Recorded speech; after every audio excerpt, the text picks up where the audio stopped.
Assalamualaikum. We are going to start today's session, ABC of menstrual cycle. बहुत ही important topic है। बल्कि मैं कहूँगी कि गायनियोप्स की जो फाउंडेशन है वो उसको मेंस्ट्रुअल साइकिल उसको बोला जा सकता है। तो मेंस्ट्रुअल साइकिल को हम जैसे नाम से जाहिर है ABC है, तो हम स्टार्ट करेंगे फ्रॉम एम्ब्रियो कि कैसे oocytes बनते हैं, फॉलिकल डेवलपमेंट कैसी होती है, एंडोमेट्रियम की कितनी लेयर्स हैं, फंक्शनल कितनी है, हिस्टोलॉजी क्या है। ठीक है, फिर हम मेंस्ट्रुअल साइकिल की फिजियोलॉजी पढ़ेंगे with respect of ovarian and endometrial cycle. फिर हम एंडोक्राइन पार्ट्स पढ़ेंगे। फिर हम पढ़ेंगे इसका पैथोलॉजिकल पॉइंट ऑफ व्यू, और फिर हम थोड़ी सी इसकी ना clinical significance with respect of treatment या मेडिसिन डिस्कस करेंगे। तो अगर हम इन सब चीज़ों को अगर इंटेग्रेट कर लें तो फिर इस सेशन को हम ऐसा ही बोल सकते हैं कि ये ABC है मेंस्ट्रुअल साइकिल की। अगर ये अच्छी आती है तो it's mean you can easily understand primary menorrhea, secondary menorrhea, menopause, precocious puberty, contraception, abnormal menstrual cycle in terms of bleeding and irregularity, infertility, PMS, endometriosis, fibroid, adeno, PCO, क्योंकि इन सब का जो ताल्लुक है वो ओवेरियन साइकिल के साथ है। तो लेट्स स्टार्ट। पहले तो थोड़ा सा ओवरव्यू कर लेते हैं मेंस्ट्रुअल साइकिल का। क्लिनिकल सिग्निफिकेंस साथ साथ बताती रहूंगी। होता क्या है, eight the time of puberty, puberty usually 13 year पे स्टार्ट हो जाती है, तो मेंस्ट्रुएशन स्टार्ट हो जाती है। पबर्टी का पहला इवेंट नहीं है मेंस्ट्रुएशन, पबर्टी का आखिरी इवेंट बोला जाता है मेंस्ट्रुएशन। पबर्टी के इवेंट्स हैं थिलार्की मतलब ब्रेस्ट बन जाना, एड्रेनार्की मतलब गोनेड्स का साइज ज्यादा हो जाना, नहीं adrenarche pubic hairs and axillary hairs का बन जाना। ठीक है, गोनोडार्की गोनेड्स का बड़ा हो जाना, बॉयज में टेस्टिस का या फीमेल में ओवरी का, एंड देन फाइनली मेंस्ट्रुएशन। तो सबसे पहला इवेंट क्या था पबर्टी का? Thelarche, and the final one is menstruation. लेकिन क्लासिकल फॉर्म में ऐसा होता है। कुछ रेयर केसेस में ऐसा भी हो सकता है कि थिलार के बाद में वो मेंस्ट्रुएशन पहले हो जाए। ठीक है, तो ये भी एक वेरिएंट है फिजियोलॉजिकल फेजेस का। तो एग्जाम में पूछते हैं कि फर्स्ट इवेंट क्या है, तो वो ठीक है थिलार की बोलते हैं हम। और लास्ट इवेंट क्या बोलना है? मेंस्ट्रुएशन। पबर्टी का मतलब क्या? ओव्यूलेशन का स्टार्ट हो जाना, फर्स्ट पीरियड का, जनरल ब्लीडिंग का हो जाना। ये टोटल साइकिल के डेज होते हैं ना, वो 28 डेज होते हैं, टिल 38 डेज। मिनिमम साइकिल हम 21 डेज का लेते हैं। अब मेंस्ट्रुएशन स्टार्ट 13 ईयर पे होती है, क्योंकि एज ऑफ मेनोपॉज 51 ईयर है। तो इट्स मीन रिप्रोडक्टिव ईयर में ओव्यूलेशन के लिए किसी भी फीमेल के पास ऑन एवरेज 35-37 डेज है इसके रिप्रोडक्टिव ईयर्स के, जिसमें उसकी होनी है ओव्यूलेशन। ठीक है, ओव्यूलेशन यूजुअली किसी भी साइकिल के दरमियान में होती है इधर। तो उससे पहले अगर 28 डेज का साइकिल है, ओव्यूलेशन 14 डे पे हो रही है, तो हम इसको दो फेजेज में पढ़ सकते हैं, prior to ovulation and after ovulation, मतलब pre ovulation and post ovulation phases. ठीक है, अच्छा पीरियड स्टॉप हो जाते हैं मेनोपॉज पे, स्टार्ट होते हैं पबर्टी पे। menstruation means bleeding days usually minimum 2 days and maximum they can be 7 days, on average 5 days होता है। ठीक है, उसके बाद प्री ओव्यूलेटरी फेज है, फिर ओव्यूलेशन होती है, फिर ल्यूटियल फेज है। तो ये सब चीजें आप एक ही फेज के बहुत सारे नाम याद करेंगे, मीन्स एक ही फेज को हम बोलते हैं फोलिकुलर फेज, लेकिन ये ओवेरियन फोलिकुलर फेज है। ठीक है, और इसका जो मीन्स मिरर इमेज है जिसमें एंडोमेट्रियल एक्टिविटी हो रही होती है, वो एंडोमेट्रियल प्रोलिफरेटिव फेज है। तो ओवेरियन फोलिकुलर फेज को relate with endometrial proliferative phase.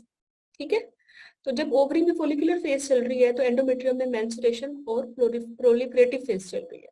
फिर हो गई ओव्यूलेशन। तो ओव्यूलेशन के बाद जब ओवरी में ओवेरियन लूटियल फेज चल रही है, तो at the same time endometrium में एंडोमेट्रियल सिक्रेटरी फेजेस चल रही हैं। ठीक है, after post ovulation. Follicular phase fluctuate कर जाती है, लेकिन अगर ओव्यूलेशन हुई है तो 14 डेज फिक्स्ड है लूटियल फेज के लिए। This is your most commonly coming question as well, exam question भी है ये कि what is the fixed phase of the ovarian cycle या मेंस्ट्रुअल साइकिल। तो this is luteal phase, luteal phase is fixed. अच्छा, अगर किसी का साइकिल मैं कहूँ लाइक इरेगुलर हो गया है, इरेगुलर है बट ओव्यूलेटरी है और 42 डेज का है, तो इट्स मीन इसकी जो ओव्यूलेशन हुई है वो 28 डेज पे हुई है, एग्जैक्टली बिफोर 14 डेज। अगर मैं कहूँ कि एक पेशेंट का साइकिल 30 डे है तो इसकी ओव्यूलेशन आप आराम से निकाल सकते हैं अगर ये ओव्यूलेटरी साइकिल है। तो you just have to minus 14 from 30, तो इसकी ओव्यूलेशन डे 16 पे हुई है, because we know luteal phase तो फिक्स है। ठीक है।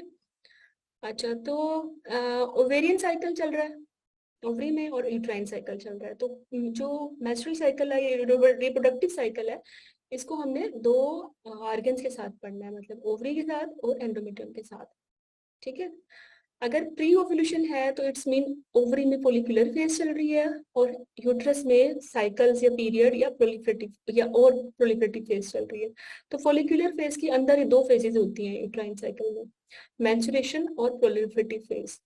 ठीक है। तो इसके बाद ओव्यूलेशन हो गई, ओव्यूलेशन के बाद एंडोमेट्रियम में सेक्रेटरी चेंजिंग्स आ जाती हैं और ओव्यूलेशन के बाद जो फोलिकल होता है वो कार्पस लुटियम बन जाता है, तो लुटियल फेज आ जाती है। तो होता ये है कि जो प्रायर टू ओव्यूलेशन है, काम क्या होना होता है कि प्रिपेयर करें एंडोमेट्रियम को और ओवरी को, ओवरीज को प्रिपेयर करें फॉर ओव्यूलेशन, के अंडा निकले बाहर और फर्टिलाइजेशन हो, और एंडोमेट्रियम में स्पाइरल आर्टरीज बने ताकि इम्प्लांटेशन के लिए फेवरेट हो।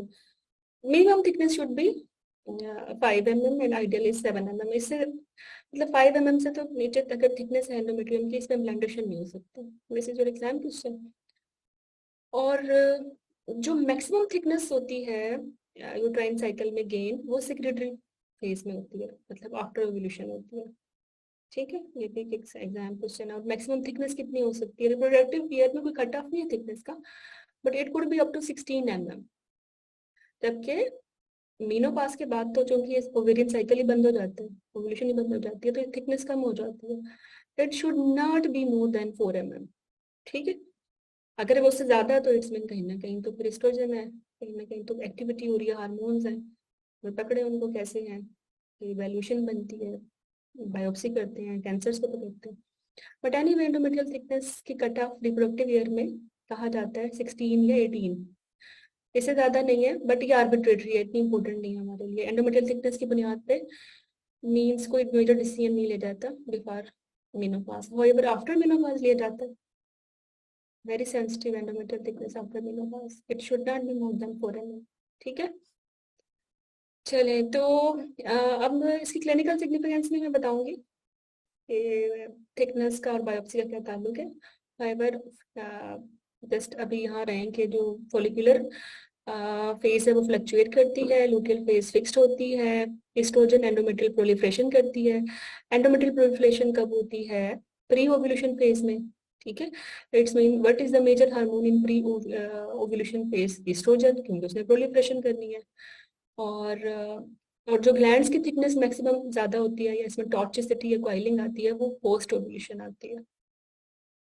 फिर पोस्ट ओव्यूलेशन जो मेजर हार्मोन है वो प्रोजेस्टेरॉन है। प्रोजेस्टेरॉन मेंटेन करता है एंडोमेट्रियम को टू सपोर्ट द इम्प्लांटेशन, और अगर इम्प्लांटेशन नहीं होती तो फिर जो कार्पस ल्यूटियम है वो डेड हो जाता है, एल्बिगन बन जाता है, प्रोजेस्टेरॉन देना बंद कर देता है, प्रोजेस्टेरॉन फाल कर जाता है, तो एंडोमेट्रियम स्टेबल नहीं रहती और मेंस्ट्रुएशन हो जाती है। तो प्रोजेस्टेरॉन का काम क्या है? प्रोजेस्टेरॉन का काम था इम्प्लांटेशन के लिए एंडोमेट्रियम को प्रिपेयर करना, मोर थिक करना इसको। ठीक है। एडिमा हो जाता है और ग्लैंड्स जो है क्वाइल्ड हो जाते हैं। और थिकनेस 5 सेंटीमीटर तो नहीं, बहुत ज्यादा हो जाती है, 50 mm हो जाएगी, ये इतनी ज्यादा नहीं है। अगर कंसेप्शन नहीं हुई, कंसेप्शन नहीं हुई तो 18 mm है, 1.8 सेंटीमीटर। हाँ, अगर कंसेप्शन हो जाती है तो फिर थिकनेस तो मतलब वी कांट काउंट इट, हम बस मेजर ही नहीं करते बिकॉज उसमें प्लेसेंटा बनना है, प्लेसेंटा की अपनी थिकनेस है। तो this was about overview of menstrual cycle. तो हमने क्या पढ़ा कि एंडोमेट्रियल साइकिल और ओवेरियन साइकिल को साइड बाय साइड पढ़ेंगे। ठीक है, कुछ फेजेस है मेंस्ट्रुअल साइकिल की। अगर एंडोमेट्रियम में देखें तो मेंस्ट्रुएशन हो रही है, प्रोलिफरेशन हो रही है। जब एंडोमेट्रियम में मेंस्ट्रुएशन और प्रोलिफरेशन हो रही है तो उस वक्त ओवरी में फोलिकुलर फेज चल रही है। ठीक है, ओव्यूलेशन कोई फेज नहीं है, हम ओव्यूलेशन एक कट ऑफ है कि ओव्यूलेशन से पहले ओवरी और एंडोमेट्रियम में क्या स्टेटस है। तो ओव्यूलेशन से पहले ओवरी में फोलिकुलर फेज है, ओव्यूलेशन से पहले एंडोमेट्रियम में मेंस्ट्रुएशन और प्रोलिफरेटिव फेज आती है। तो what will happen after ovulation? Ovulation के बाद ओवरी में लूटियल फेज बन जाती है और एंडोमेट्रियम में सिक्रीटरी फेजेस बन जाते हैं। ठीक है, और एवरेज लेंथ 1 से 38 है, 25 नहीं है, ये सही कर लें।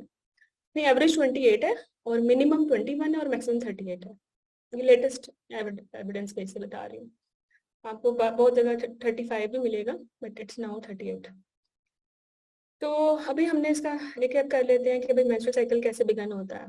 ठीक है, मेंस्ट्रुअल साइकिल का जो पहला दिन होता है उसी को हम कहते हैं first day of menstrual cycle. और ये first day of menstrual cycle ही इसको हम लेते हैं एलएमपी। ठीक है, लास्ट डे से नहीं लेते। एलएमपी निकालनी है तो जिस दिन माहवारी शुरू होती है वही दिन लेते हैं। लाइक अगर 28 को साइकिल स्टार्ट हुए हैं तो 28 ही हमारी एलएमपी है, उससे ऑनवर्ड फिर हम उसकी जेस्टेशनल एज निकालते हैं। आगे फिर क्या होता है? ओव्यूलेशन से पहले प्री ओव्यूलेशनरी फेज में यूट्रस में क्या होता है? मेंस्ट्रुएशन और प्रोडक्टिव फेज, और मतलब 1 to 14 डेज में अगर साइकिल फिक्स है 28 डे का। और अगर ओव्यूलेशन हो गई है तो फिर यूट्रस में सेक्रेटरी फेज है। जबकि ओवरी में क्या है? ओवरी में फोलिकुलर फेजेस है बिफोर ओव्यूलेशन, और आफ्टर ओव्यूलेशन क्या है? Luteal phases. ठीक है, तो ओवरी में फोलिकुलर फेज है, ओवरी में लूटियल फेज है। कट ऑफ ओव्यूलेशन है, ओव्यूलेशन से पहले फोलिकुलर फेज है, ओव्यूलेशन के बाद ओवरी में ओवेरियन लूटियल फेज है। Ovarian follicular phase before ovulation, ovarian luteal phase after ovulation. तो ये फोलिकल क्या करते हैं? ये एस्ट्रोजन देते हैं। इसका मतलब है कि फोलिकुलर फेज में जो मेन हार्मोन है ओवरी का वो एस्ट्रोजन है, और लूटियल फेज में ये क्या देते हैं? प्रोजेस्टेरॉन देते हैं। तो इट्स मीन आफ्टर ओव्यूलेशन जो मेन हार्मोन है वो प्रोजेस्टेरॉन है। अगर आपने ओव्यूलेशन को कंफर्म करना है तो आप प्रोजेस्टेरॉन को चेक करें। This is the universal method of checking the ovulation. ठीक है, तो इसके अलावा भी बहुत सारे तरीके हैं ओव्यूलेशन चेक करने के। आप सेक्रेटरी चेंजिंग्स देख लें बायोप्सी करके। ठीक है, बट इन्वेजिव हो जाता है थोड़ा सा। आप फॉलिकुलर को ट्रैक करें अल्ट्रासाउंड के थ्रू कि इसका साइज ज्यादा हो रहा है, कितना हो रहा है, फिर छोटा हो गया, पाउच ऑफ में फ्लूइड आ गया, मतलब रप्चर हो गया। बट ये सारे कॉस्टली और इन्वेजिव तरीके हैं। इन्वेजिव तो बायोप्सी है, अल्ट्रासाउंड नॉन इन्वेजिव है लेकिन कॉस्टली है। तो what is the most feasible way to comment on ovulation? This is progesterone. Progesterone पे कमेंट कब करना है? ओव्यूलेशन के एक हफ्ते बाद। तो हमने बोला ना लुटियल फेज तो फिक्स है, तो 14 डेज की है। तो अगर ओव्यूलेशन के एक हफ्ते बाद चेक करते हैं तब भी ठीक है, या मेंस्ट्रुएशन से बिफोर 7 डेज करते हैं तब भी ठीक है, वही टाइम बनता है 21 डे, है ना। इसे कहते हैं मिड लूटियल फेज। तो when you will comment on ovulation on mid luteal phase, अगर साइकिल 28 डेज का है तो mid luteal luteal phase 14 days का, तो मिड क्या हो गया? 7 डेज। तो 14 में 7 जमा कर लें, 21 डेज। 21 डे पे आपने चेक करना है प्रोजेस्टेरॉन को। ठीक है, let's suppose cycle is not fixed, then how you will check? You will check weekly। ठीक है, फिर आप उसको वीकली चेक करेंगे टिल मेंस्ट्रुएशन। ओके, तो ये that was a quick overview of menstrual cycle, reproductive cycle। अच्छा, अब हम इसके पढ़ते हैं एम्ब्रियो एनाटमी हिस्टोलॉजी। सबसे पहले तो ये समझ में तो नहीं आएगा अभी, बस अभी देख लो कि फोलिकल्स क्या होते हैं। अंडे के अंडा है ना, अंडे को कपड़े पहना दें। अंडे को अगर कपड़े पहना दें तो उस अंडे का नाम है फोलिकल। अंदर तो अंडा है ना, उसके बाहर लेयर्स हैं। तो अंडे को विद लेयर्स हम बोलें तो उसको फोलिकल बोलते हैं। It could B primordial, primary, secondary follicle, tertiary follicle, grafting follicle. ठीक है, और जैसे ही फोलिकल में अंडा निकला है तो फिर ये फोलिकल क्या बनेगा? कार्पस बन जाएगा। तो ओवा को नेचर की तरफ से प्रोटेक्ट किया होगा वेरियस कवरिंग्स में, और ये कवरिंग्स प्रोटेक्शन भी देती हैं। इसके अलावा क्या करती हैं? वेरियस हार्मोन्स भी देती हैं। ओवरी के जो हार्मोन्स हैं एस्ट्रोजन प्रोजेस्टेरॉन वो इन लेयर से आते हैं, फोलिकुलर लेयर से आते हैं। तो फिर एम्ब्रियो में हम जाएं तो हम देखते हैं, I will tell you later के 4 to 6 7 वीक्स पे वो प्राइमोडियल फॉलिकल्स बन जाते हैं। 20 वीक्स तक माइटोसिस होती रहती है, 20 वीक्स में मैक्सिमम 7 मिलियन बन जाते हैं, फिर स्टॉप हो जाते हैं, फिर एपोप्टोसिस शुरू हो जाती है। टिल बर्थ होती रहती है और जब बच्चा पैदा होता है तो पीछे कितने बनते हैं, हमारे पास कोई 1 to 2 मिलियन बचते हैं फॉलिकल्स। और फिर उनमें से भी पबर्टी पे एपोप्टोसिस होने के बाद जो बचते हैं वो 4,000 to 5,000 जो है बचते हैं हमारे पास एग्स। और उसमें ओव्यूलेशन भी करें तो ओनली 500 टाइम साइकिल होता है रिप्रोडक्टिव ईयर में। मतलब 35 ईयर्स में कितनी कोई ओव्यूलेशन हो जाएंगी, 500 हो जाएंगी, बाकी सब कहाँ गए, एपोप्टोसिस हो गया। अच्छा, तो हमें जब इसकी एम्ब्रियो पढ़नी है तो वही मस्ट नो कि इंट्रायूट्राइन लाइफ में ये स्टार्ट कब होते हैं अंडे बनना, ठीक है। और बनते हैं कैसे हैं, माइटोसिस से बनते हैं, म्यूसिस से बनते हैं। कौन सी म्यूसिस 1, म्यूसिस 2, फिर अब कब क्या रेस्ट हो रहा है। तो ये थोड़ा सा है मुश्किल, बट चलें इसको स्टार्ट करते हैं। अच्छा, ये देखिए ओवोगोनिया कब बनते हैं, 6 7 8 वीक्स ऑफ इंट्रायूट्राइन लाइफ। अब वो बच्ची जिसका हम रिप्रोडक्टिव साइकिल पढ़ रहे हैं ना, अभी वो अपनी अम्मा के पेट में है, उस वक्त 6 to 7 डेज में, 7 to 6 to 8 वीक्स में उसके जो गुनेडल, वो जो थे यॉर्क सैक में जो प्राइमोडियल सेल्स थे वो हाइंड से ट्रेवल करके गुनेडल रिजेस में चले गए। गुनेडल रिजेस वो होती हैं जो फ्यूचर ओवरी बनती हैं। अब ये फ्यूचर ओवरी में इन रिजेस में ये अंडे ट्रेवल करके आ गए और यहाँ आगे इनकी हो गई है माइटोसिस शुरू 20 वीक तक, और 7 मिलियन बन गए हैं, ठीक है। फिर क्या होगा, फिर इनकी फर्दर माइटोसिस नहीं होती after 20 weeks, very important MCQ. फिर बस अब इसके बाद अपोप्टोसिस ही हो गया है, क्योंकि ओनली एफएसएच कैन रेस्क्यू के अपोप्टोसिस ना हो। और एफएसएच तो तब आएगा जब जीएनआरएच की पल्सेस आएंगी at a time of puberty, तो इट्स मीन पबर्टी तक अपोप्टोसिस ही हो रही है धड़ाधड़। ओके, तो हुआ ये कि माइटोसिस हुई, माइटोसिस में 46 से 46 ही बनते हैं, ठीक है। अच्छा, तो माइटोसिस हो के 7 मिलियन बन गए, ठीक है। फिर क्या हुआ, मियोसिस 1 स्टार्ट होती है। मियोसिस 1 में प्राइमरी ओवोसाइट होता है। प्राइमरी ओवोसाइट में पूछ लेते हैं कितने क्रोमोसोम्स होते हैं, 46 होते हैं, डिप्लॉइड है ना, ठीक है। और जब मियोसिस 1 कंप्लीट होगी तो वो हेप्लॉइड हो जाएंगे 23, और एक पोलर बॉडी निकल आएगी। तो जब प्राइमरी ओवोसाइट था तो क्रोमोसोम्स 46 थे, और ये मियोसिस 1 है। और जब जब मियोसिस 1 कंप्लीट हुई तो उससे क्या मिला हमें, सेकेंडरी ओवोसाइट, और ये हेप्लॉइड है 23 है, ठीक है। याद रखिएगा कि सेकेंडरी ओवोसाइट जो है वो हेप्लॉइड है और प्राइमरी ओवोसाइट डिप्लॉइड है। तो होता क्या है कि 6 7 8 वीक्स में जब डेवलपमेंट हो रही थी ओवरी में फॉलिकल्स की, तो 7 मिलियन बने, 20 वीक्स तक होते रहे, माइटोसिस होती रही। उसके बाद क्या होना है, उसके बाद ये मियोसिस 1 में चले गए, और मियोसिस 1 में जाके इसके डिप्लोटिंग फेज में, इस फेज में जाके रेस्ट हो गए। अब ओवल्यूशन तक इन्होंने सोए रहना है, पबर्टी होगी तो फिर ये रिवाइव होंगे, एफएसएच आएगा, इनको जिंदा करेगा, फिर इनकी मियोसिस 1 कंप्लीट हो जाएगी और अब सेकेंडरी ओवोसाइट बन जाएगा, ठीक है। अगर सेकेंडरी ओवोसाइट को स्पर्म्स ने पेनिट्रेट कर दिया तो फिर क्या होगा, फर्टिलाइजेशन होगी, दोनों के प्रोन्यूक्लियाई मिल गए, और जब इसकी फर्टिलाइजेशन होगी तब इसकी मियोसिस 2 कंप्लीट हो जाएगी। इट्स मीन अगर फर्टिलाइजेशन नहीं होती तो मियोसिस 2 भी कंप्लीट नहीं होती। अच्छा, once fertilisation done, meiosis 2 complete, और कंप्लीट होने के बाद क्या होगा, सेकंड पोलर बॉडी आउट हो जाएगी और मेच्योर ओवोसाइट बन जाएंगे, और फ्यूजन हो गई, फर्टिलाइजेशन हो गई, ठीक है। तो इस स्लाइड से मैं ये चाहती हूँ आप ये देखें कि जो ओवोगोनिया है डिप्लॉइड है, प्राइमरी ओवोसाइट भी डिप्लॉइड है, इसी सेकेंडरी ओवोसाइट जो डिप्लॉइड है। तो आफ्टर बर्थ टिल पबर्टी जो एग है वो मियोसिस 1 में ही है। मियोसिस 1 कंप्लीट होती है just prior to ovulation. Ovulation हो गई, मियोसिस 1 कंप्लीट, अदरवाइज जो सारे अंडे थे वो सोए हुए थे मियोसिस 1 की डिप्लोटिन फेज में। प्रोफेज की डिप्लोइडिंग फेज। अच्छा, फिर दोबारा सो गए अगर फर्टिलाइजेशन नहीं होती। अगर फर्टिलाइजेशन हो जाती है तो फिर जाग गए। अगर सोए रहे तो कौन सी फेज थी? मियोसिस 1 तो कंप्लीट हो गई, तो फिर मियोसिस 2 में सो गए ना। मियोसिस 2 की मेटा फेज में सो गए, और अगर स्पर्म आया तो उसने उनको बोला भाई जाग जाओ, तो वो जाग गए, है ना। फर्टिलाइजेशन हो गई। फिर अब उसका जो है सेकंड पिलर बॉडी आउट होगी। तो सेकंड पिलर बॉडी का आउट होना इस बात की कंफर्मेशन है कि फर्टिलाइजेशन हुई है। दोबारा देख लें, एम्ब्रियोनिक लाइफ में क्या था? प्राइमोर्डियल जर्म सेल्स माइग्रेट कर गए हाइंड से गोनाडल रिजेस में। ठीक है, that will develop in the gonads, और ये गोनाडल रिजेस हैं जो गोनेड्स या ओवरी बनते हैं।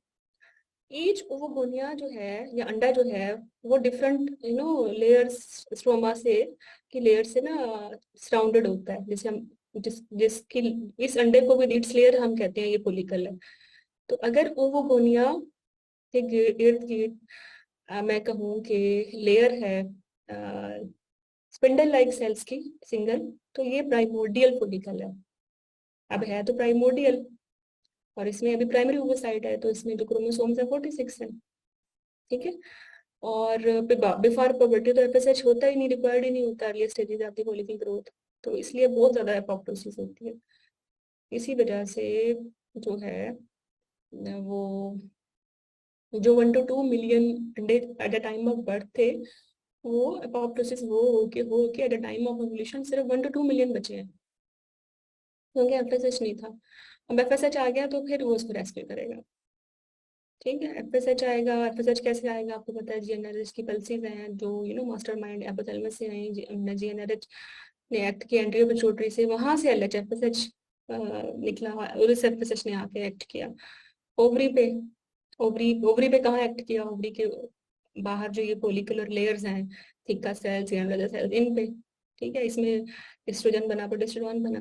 देखते हैं आगे इसकी फिजियोलॉजी में। तो बस फिर वो इसको रेस्क्यू कर लेगा।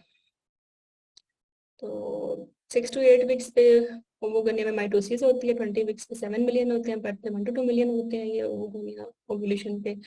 जो है 500,000 होते हैं, मतलब हर ओवरी में कोई 200-300 होते हैं, 1000। और पुबर्टी के बाद टिल रिप्रोडक्टिव ईयर 35-36 ईयर की लाइफ स्पैन में ओवुलेशन कितने तक होती है? 500 टाइम्स। उसके बाद मेनोपॉज आ जाता है। अच्छा, हमने वो करने का पढ़ा कि वो गोनिया के में क्या टाइमलाइन थी, 7 मिलियन से लेके 500 तक। फिर हमने पढ़ा प्राइमरी ओवोसाइट डिप्लॉयड होता है, 46 क्रोमोसोम्स होते हैं। प्राइम मियोसिस 1 में सो जाता है, प्रोफेज फेज में इसकी, वो भी प्रोफेज मियोसिस की भी प्रोफेज की डिप्लोइडिंग स्टेज में। अच्छा, फोलिकुलर डेवलपमेंट होती रहती है। ठीक है, वो कैसे होती है? ये जो प्राइमोर्डियल फॉलिकल्स है, इनका ट्रीजिया होता रहता है। ठीक है, और जैसे ही पवर्टी स्टार्ट होती है तो ये जो फॉलिकल्स हैं, प्राइमरी फॉलिकल्स जिनमें प्राइमरी ओवरसाइट था, वो सेकेंडरी ओवरसाइट बन जाता है। ठीक है, और उसमें प्री एंट्रिकल इस फेज को हम प्री एंट्रल फॉलिकल भी बोलते हैं, आगे बताती हूँ। अच्छा, तो ये देखें फॉलिकुलर डेवलपमेंट, इस पे फोकस करें। फॉलिकल किस तरह के होते हैं? Primordial follicle, primary follicle, pre enteral follicle, enteral follicle और डोमिनेंट फॉलिकल। ये हमारे पास 5 तरह के फॉलिकल्स हैं। प्राइमोडियल फॉलिकल्स तो at a time of birth थे ओवरी के पास टिल ओव्यूलेशन। ओव्यूलेशन पे क्या हुआ? ये प्राइमरी फॉलिकल्स जो थे, इन्होंने बनना है सेकेंडरी फॉलिकल, इसको प्री एंट्रल फॉलिकल भी बोलते हैं। ठीक है, तो प्राइमरी फॉलिकल में हमारे पास जो लेयर है वो होती है कुबाइडल लेयर, जो इसके इर्द गिर्द लेयर होती है ना, इस अंडे के इर्द गिर्द जो स्ट्रोमल लेयर है वो कुबाइडल होती है। प्राइमोर्डियल में क्या होती है? ये स्पिंडल होती है। अगर अंडे के इर्द गिर्द कोई लेयर है ऐसी जो स्पिंडल लाइक है, हाँ, तो वो उस फॉलिकल को बोलते हैं प्राइमोर्डियल। और अगर ये कन्वर्ट हो जाए इनटू द कुबाइडल शेप, फिर इसी फॉलिकल को बोलेंगे प्राइमरी फॉलिकल। अगर इसमें मल्टी लेयर्स आ जाए, अब एक थी ना कुबाइडल, अगर मैं कहूँ कि दो तीन और लेयर्स बन जाए, मल्टी लेयर्ड आ गई, मतलब ग्रेनुलोसा सेल्स के अलावा थिका सेल्स भी आ गए, लेयर्स ज्यादा बढ़ गई, तो फिर ये pre enteral, enteral and dominant follicle में डेवलप हो जाएंगे ग्रेजुअली। तो ये अंडा है, ठीक है, ये अंडा है। अंडे के बाहर ये सारे ग्रैन्युलर सेल, ग्रैन्युलर सेल के बाहर ये बेसमेंट मेम्ब्रेन है, ये नीली सी जो है ना ये, इसके बाहर जो ये ग्रीन ग्रीन है ये थीका सेल्स है, ठीक है। अब ये जो ये जो है आ, ये जो फॉलिकल है, इसमें बेसमेंट मेम्ब्रेन डिवाइड करती है ग्रेनुलोसा सेल्स को और थीका सेल्स को। जो बेसमेंट मेम्ब्रेन के बाहर है वो है थीका सेल, जो बेसमेंट मेम्ब्रेन के अंदर है ये सारे, ये है granulosa cells. Granulosa cells heat में जो है कुछ बॉडीज डेवलप होती हैं जिसे हम कार्ल एक्सनर बॉडीज कहते हैं, ठीक है। और ये जो कार्ल एक्सनर बॉडीज है ये आपस में मिलजुल जाती हैं, मिलजुल जाके ये एक एंड्रम बना देती हैं इतना बड़ा। तो एंड्रम कैसे बनता है, कार्ल एक्सनर बॉडीज के फ्यूजन से बनता है और विद इन लोजर सेल बनता है, ठीक है। और इसको फिर कहेंगे हम एंट्रम, एंट्रम बन गया ना, इतना बड़ा लेक्यूले बन गया, तो ये एंट्रल फॉलिकल है। ग्रैनुलोसा सेल जहाँ अंडे के साथ अटैच होता है उसको कहते हैं क्यूमुलस ओविफिरस, क्यूमुलस ओविफिरस। ग्रैनुलोसा सेल्स अंडे के इर्द गिर्द एक लेयर बनाती है ग्लाइकोप्रोटीन की, उसको कहते हैं जोना पेलोसिडा, ठीक है। तो अभी अंडा है, अंडे के इर्द गिर्द जोना पेलोसिडा है, ये ग्रैनुलोसा सेल्स हैं, ठीक है, जो क्यूमुलस ओविफिरस है। कुछ ग्रैनुलोसा सेल्स में काला बॉडी ने मिलकर एंड्रम बना दिया, ठीक है। उसके बाद बेसमेंट मेम्ब्रेन है, बेसमेंट मेम्ब्रेन के बाहर थीका सेल्स है, थीका सेल्स भी डिवाइड हो जाते हैं, थीका इंटरना और थीका एक्सटर्ना, ठीक है। थीका इंटरना और थीका एक्सटर्ना, थीका सेल्स की ही दो टाइप्स हैं। तो ये थोड़ा सा हो गया उसके फॉलिकल्स पे। अच्छा, एंट्रल फॉलिकल, हाँ ये बेसमेंट मेम्ब्रेन है, इसमें ग्रैनुलोसा सेल्स है, ये जोनल प्लेसोडा है, थीका सेल्स है, प्री एंट्रल है, कॉलेक्टर बॉडीज बनी, बन आपस में मिलजुल गई तो फिर एंट्रम बन गया, फिर इस फॉलिकल का नाम एंट्रल फॉलिकल हो गया। और ये जो ग्रैनुलोसा सेल्स हैं ये एफएसएच रिसेप्टर्स होते हैं, इन पे एफएसएच आके लगता है, और जो थीका सेल्स हैं इनमें एलएच रिसेप्टर्स होते हैं, इनमें एलएच आके लगता है। Very important question. तो एलएच क्या करता है, कोलेस्ट्रॉल से एंड्रोजन बनाता है, और ये एंड्रोजन जाते हैं इनटू द ग्रैनुलोसा सेल और इससे एस्ट्रोजन बनता है, ठीक है। तो एलएच हमें एंड्रोजन देता है और प्रोजेस्टेरॉन देता है, और जो ये जो थीका सेल है अंडर इन्फ्लुएंस ऑफ एलएच, और जो ग्रेनुलोसा सेल है येलो वाले, ये अंडर इन्फ्लुएंस ऑफ एफएसएच हमें एस्ट्राडायोल देते हैं। फिर अब वो जो था हमारा एंट्रल फॉलिकल, उस पे वो मजीद बड़ा हुआ, मैक्सिमम एफएसएच रिसेप्टर्स जिस एंट्रल फॉलिकल पे होंगे वो डोमिनेंट फॉलिकल बन जाएगा, बाकी का हो जाएगा एपोप्टोसिस। अच्छा, अब ये मैक्सिमम जिस पे एफएसएच रिसेप्टर्स बने थे, ठीक है, एफएसएच ज्यादा हो गया, एफएसएच ज्यादा हुआ तो एस्ट्रोजन ज्यादा हो गई, क्योंकि ग्रैनुलोसा सेल्स एफएसएच के इन्फ्लुएंस में होते हैं, वो एस्ट्राडायोल बनाते हैं। एस्ट्राडायोल ज्यादा हुई तो पॉजिटिव फीडबैक आया, उसने जाके उसको थैलमस, हाइपोथैलेमस को कहा कि और जेनरेशन, तो उसकी और इम्पल्सिस आई और उसने और एक्ट किया, एंट्री पिट्यूटरी भी उसने और एफएसएच दिया, ज्यादा एफएसएच एलएच आया तो पॉजिटिव फीडबैक है, ओव्यूलेशन हो गई, है ना, एलएच सर्ज की वजह से। जब एलएच सर्ज होती है उसमें तो एफएसएच सर्ज भी छोटी सी होती है, ठीक है, पॉजिटिव तो पॉजिटिव फीडबैक, क्योंकि ये जो डोमिनेंट फॉलिकल है ये इसमें मैक्सिमम एफएसएच रिसेप्टर्स इसमें इंड्यूस हो जाते हैं, तो मैक्सिमम काम करते हैं, मैक्सिमम हार्मोन्स देते हैं, मैक्सिमम पॉजिटिव फीडबैक देते हैं, एलएच सर्ज आ जाता है, ओव्यूलेशन हो जाती है। ओव्यूलेशन हो गई, अंडा बाहर निकल गया, अब पीछे तो ग्रैनुलोसा सेल बच गया ना, तो पीछे तो थीका सेल्स भी बच गए, यही क्या करेंगे, हम्म, ये कार्पोस्लोडियम बना देंगे और स्टिल काम तो करेंगे। पहले भी तो दे रखे ना एस्ट्रोजन प्रोजेस्टेरॉन, तो अंडे के बाहर निकलने के बाद भी देंगे एस्ट्रोजन प्रोजेस्टेरॉन, लेकिन प्रोजेस्टेरॉन ज्यादा देंगे। दैट्स वाई कार्पोस्लोडियम का बनना, प्रोजेस्टेरॉन का आना इस बात की अलामत है कि ओव्यूलेशन हुई है। More details. अच्छा, प्राइमोडियल फॉलिकल क्या था, अंडे के बाहर स्पिंडल शेप सेल्स हैं। प्राइमरी फॉलिकल क्या था, अंडे के बाहर ये स्पिंडल शेप सेल्स हैं, ये कोबाइटल हो गई है, ठीक है। तो timing of the meiosis during the mature oocyte is very complex. I know. Early in development जो फीमेल जर्म सेल्स थे beginning first phase of meiosis but arrest in the prophase forming the oocytes surrounded by the follicular cells of the ovary together oocytes and follicular cells create the primordial follicles. तो हमें हमने भी पढ़ा है कि जो ये माइटोसिस होती है वो 20 वीक्स तक होती है, बहुत सारे हमारे 7 मिलियन ओवोगोनिया बन जाते हैं, इसके बाद म्यूसिस स्टार्ट हो जाती है बट म्यूसिस कंप्लीट नहीं होती, म्यूसिस 1 में जाके प्रोफेस में, प्रोफेस की डिप्लोटिंग फेज में जाके ये सो जाते हैं। अब ये सोए हुए जो सेल्स हैं इनका नाम है प्राइमोर्डियल फॉलिकल, ठीक है। और इनकी जो है अगर इनकी ग्रोथ पीरियोडिकली होती रहती है बिफोर पबर्टी, प्राइमरी फॉलिकल्स बनते रहते हैं और पॉप्टोसिस होती रहती है क्योंकि एफएसएच तो है नहीं बिफोर पबर्टी। तो इसी वजह से क्या होता है, वो जो at a time of birth 7 million से 1 to 2 मिलियन हमें मिले थे, वो मजीद बिफोर पबर्टी पॉप्टोसिस हो के कोई 400 500,000 बचेंगे, 4 to 500,000 बचते हैं, ठीक है। क्योंकि ये प्राइमोर्डियल फॉलिकल प्राइमरी फॉलिकल में डेवलप होते रहते हैं और इनकी अपॉप्टोसिस होती रहती है, ठीक है।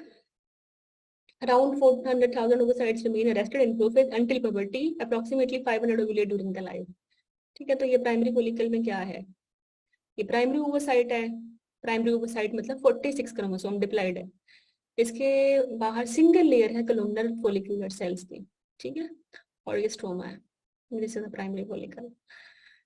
अच्छा कॉलमनर है, कुबाइडल है, आई थिंक ये कुबाइडल कॉलमनर हो गया ये तो व्हाटएवर, बट सिंगल लेयर है। Main thing is that single layer of cells around primary oocyte is primary follicle, ठीक है। अगर इसका शेप चेंज हो जाए तो मतलब फ्लैट शेप हो जाए तो फिर वो प्राइमोर्डियल फॉलिकल है, एक ही चीज है, प्राइमोर्डियल फॉलिकल में 46 है, प्राइमरी ओवोसाइट है, और प्राइमरी फॉलिकल के अंदर भी प्राइमरी ओवोसाइट और 46 डिप्लॉयड है। फर्क चीज किस चीज का है, shape of the surrounding epi layer, तो shape of the surrounding stromal layer है वो प्राइमोर्डियल में चिपटी है, फ्लैट है, और जो प्राइमरी है उसमें कुबाइडल या कोलुमनर है। अच्छा अब ये प्राइमरी फॉलिकल प्राइमरी फॉलिकल ही है, अब जब पबर्टी स्टार्ट हुई है तो ये प्राइमरी फॉलिकल बन जाता है सेकेंडरी फॉलिकल। हर साइकिल में बहुत सारे primordial follicles primary follicles 15 to 20 enter होते हैं, ठीक है, उस साइकिल में under the influence of the FSH come apoptosis होती है, रिक्रूटमेंट 15 से 20 सेल्स की होती है, अपॉप्टोसिस का रेट भी कम हो जाता है eight the time of puberty because of FSH. अच्छा फिर क्या होगा ऐसा at a time of puberty, primary follicle से सेकेंडरी फॉलिकल बन जाता है, प्राइमरी फॉलिकल मैच्योर हो जाता है, follicular cells proliferate to become stratified and secrete layer of the glycoprotein around the oocyte called zona pellucida। तो सेकेंडरी फॉलिकुलर में zona pellucida आ गया। During each menstrual cycle several primary oocytes grow larger and follicular cells surrounding them proliferate to become the granulosa cells। तो ये जो primary oocytes अब थे हमारे पास before puberty, around puberty इनमें क्या हुआ है, इनकी जो सराउंडिंग लेयर्स थी स्ट्रोमल सेल्स की वो लार्जर हो गई हैं, ठीक है, ग्रेनुलोसा सेल्स बन गए हैं, अब हम इनको बोलते हैं दे आर ग्रेनुलोसा सेल्स। ये अंडा है ना, अंडे के बाहर ये बहुत सारी देखें कितने सारी लेयर्स बन गई हैं। At this point follicle grows so large that fluid filled lacuna develop, वो जो कार्ल एक्सल बॉडीज थी वो बनी और फिर वो लैक्यूना बन के उनके मिलने से, ठीक है, within the granular cells and whole assembly is now called the secondary follicle। तो secondary follicle क्या है हमारा, एंट्रम फॉलिकल है ना, तो जब इसमें लैक्यूना बन गए, ये बन रही है स्मॉल फ्लूइड लैक्यूना, तो ये हमारे पास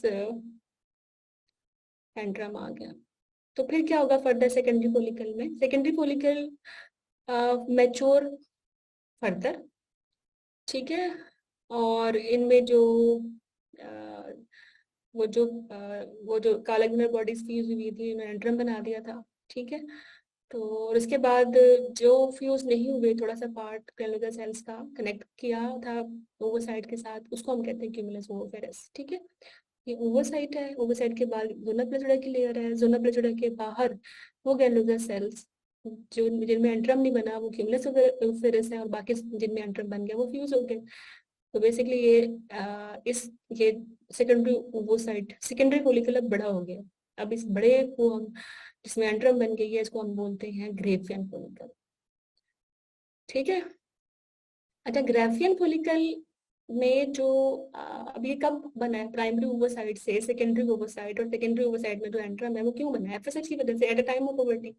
वो जो सोए हुए सेल्स थे जो कि 46 में सो रहे थे, अब वो जो प्राइमरी ओवोसाइट था 46 वाला, अब वो उसकी मेयोसिस 1 कंप्लीट हो जाएगी, हमने कहा था ओवुलेशन में कंप्लीट हो जाएगी, तो ये डिप्लॉइड सेप्लॉइड बन जाएंगे। इट्स मीन प्राइमरी ओवोसाइट अब सेकेंडरी ओवोसाइट बन गया।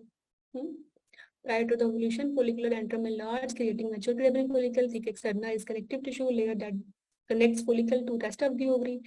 Just inside the layer is a thick interna secreting hormone that affect the oocyte. It's mean interna thicker, हमने कहा थिका के दो टाइप्स, इंटरना एक्सटर्ना। तो एक्सटर्ना सिर्फ सपोर्ट प्रोवाइड करता है, इंटरना बेसिकली देगा androgens under influence of LH या हार्मोन्स। ठीक है, तो दिस इज आवर ओवरसाइड। इसके बाहर गैनलोदा सेल ने जो एक ग्लाइकोप्रोटीन की लेयर दी थी वो जीपी जोना प्लेसिडा है। ठीक है, और अब ओवुलेशन होने वाली है, तो इसका मतलब है जो प्राइमरी ओवोसाइट है वो सेकेंडरी ओवोसाइट में डेवलप हो गया, और साथ ही पस्टुलर बॉडी बन गई। ठीक है, गैनलोदा सेल्स के कुछ पार्ट्स जो अटैच थे अंडे के साथ वो क्यूमुलस ओवरिस बन गए, बाकी सब में वो जो कॉलेजन बॉडीज थी मिलजुल के उन्होंने फॉलिकुलर एंट्रम बना दिया। और उसके बाद फिर बेसमेंट मेम्ब्रेन है, बेसमेंट मेम्ब्रेन के बाद थीका इंटरना है और एक थीका एक्सटर्नल। ये है follicle story till Graafian follicle या डोमिनेंट फॉलिकल। बाकी फॉलिकल किधर गए? 15 से 20 एंटर हुए थे ना प्राइमरी ओवोसाइट्स, उनमें से सिर्फ एक ग्रेफियन बचा है, बाकी किधर चले गए? जो ये एक बचा है ना, इसने काफी सारे एफएसएच रिसेप्टर्स बना लिए थे, बाकियों ने नहीं बनाए, वो एपोप्टोसिस हो गई उनकी, बच गया। नेचर मेक श्योर करती है ना कि एक ही अंडे से ओवुलेशन हो, मल्टीपल प्रेगनेंसीज ना हो। अंडे लाने से आप पंगा करो, होती इंट्रोड्यूस कर दो, तो वो जो पॉजिटिव जो फीडबैक है, नेगेटिव फीडबैक है, उसको इन्फ्लुएंस करो, जैसे आर्टिफिशियल रिप्रोडक्टिव टेक्निक्स में होता है। Otherwise nature want single pregnancy, single ovulation. अच्छा, देखिए अभी ये बंदी जिसका हम रिप्रोडक्टिव ईयर पढ़ रहे हैं ना, ये भी मामा के पेट में फर्स्ट ट्राइमेस्टर में है। ठीक है, 6-7 वीक्स में इसके ओवोगोनिया की माइटोसिस शुरू हुई है, और 20 वीक्स तक माइटोसिस होती रही है। माइटोसिस में रहा था 46 डिप्लॉइड। इसके बाद म्यूसिस स्टार्ट हुई है सेकेंड ट्राइमेस्टर से ऑन। म्यूसिस में फेजेस होती हैं, म्यूसिस 1 में लेप्टोटीन, जाइगोटीन, पैचेटिन और डिप्रोटीन, ये फेजेस होती हैं। माइटोसिस में ये नहीं होती है, सिर्फ म्यूसिस में होती है। तो इसमें ये है तो 46 ही, primary oocyte, primary oocyte, primary oocyte, लेकिन ये क्या हुआ है, ये रेस्ट हो गया है। ये 20 वीक ऑफ इंटरयूट्राइन लाइफ इस बच्ची का अंडा रेस्ट हुआ है in the form of primary ovocyte, और till puberty before revolution ये प्राइमरी ओवोसाइट ही है, मेयोसिस 1 में ही है, उसकी प्रोफेज के डिप्लोटिन फेज में ही है। प्रायर टू ओवुलेशन इसकी मेयोसिस 1 कंप्लीट होगी और ये हेप्लॉइड होगा, ये 23 होगा, ये सेकेंडरी ओवोसाइट बनेगा। तो आप ओवोसाइट को अलग से पढ़ें, फॉलिकल को अलग से पढ़ें। ठीक है, प्राइमरी फॉलिकल में क्या है, प्राइमरी ओवोसाइट है। सेकेंडरी फॉलिकल में क्या है, शुरू में प्राइमरी ओवोसाइट है, और फिर around before the time of ovulation जब ये सेकेंडरी फॉलिकल ग्राफिन बना है, तो बस सेकेंडरी ओवोसाइट हो गया। अगर आप इसको ऐसे करोगे ना, सेकेंडरी में सेकेंडरी या प्राइमरी प्राइमरी है, फिर तो गलत हो जाएगा। तो इनको अलग अलग पढ़े। Follicular genesis is separate thing, oogenesis is separate thing. अच्छा देखें, अब ओवुलेशन हो गई, तो मियोसिस जो रेस्ट थी वो अब डी रेस्ट हो गई, रिलीज हो गई है। तो फिर क्या, वो पस्कुलर बॉडी निकल गया, मियोसिस कंप्लीट हो गई, एप्लाइड आ गया। ठीक है, सेकेंडरी ओवोसाइट बन गया 23। ओवुलेशन हो गई, ओवुलेशन के बाद फर्टिलाइजेशन होगी, फर्टिलाइजेशन हुई तो मियोसिस 2 भी कंप्लीट हो गई। अगर फर्टिलाइजेशन नहीं होगी तो मियोसिस 2 भी कंप्लीट नहीं होगी। मियोसिस 2 कंप्लीट होगी तो सेकेंड फ्लोर बॉडी आ गया, और हमारे पास मैच्योर अंडा आ गया।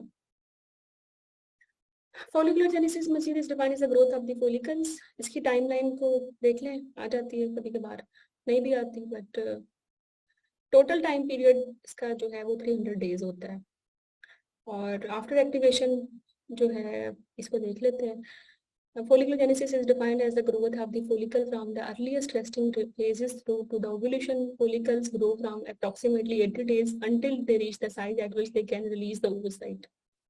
ठीक है, तो प्राइमरी फॉलिकल था, they usually take 80 days to become a dominant follicle. follicles take approximately 65 days to reach the size at which they can be recruited into the menstrual cycle. और देखिए ओवुलेशन से पहले 80 डेज थे, ठीक है, और recruitment से पहले 65 डेज है।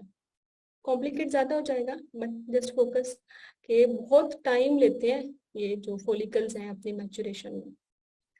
अच्छा, प्री ओवुलेटरी स्टेज क्या होती है? प्री ओवुलेटरी स्टेज ओवुलेशन से पहले, ठीक है, इसमें क्या होता है, इसमें वो फोलिकल डायमीटर इंक्रीज हो जाता है काफी ज्यादा। और अब ये आपकी बुक में तो लिखा हुआ है 50 है, लेकिन होता नहीं है, 30 है ये। 30 mm मतलब 3 सेंटीमीटर।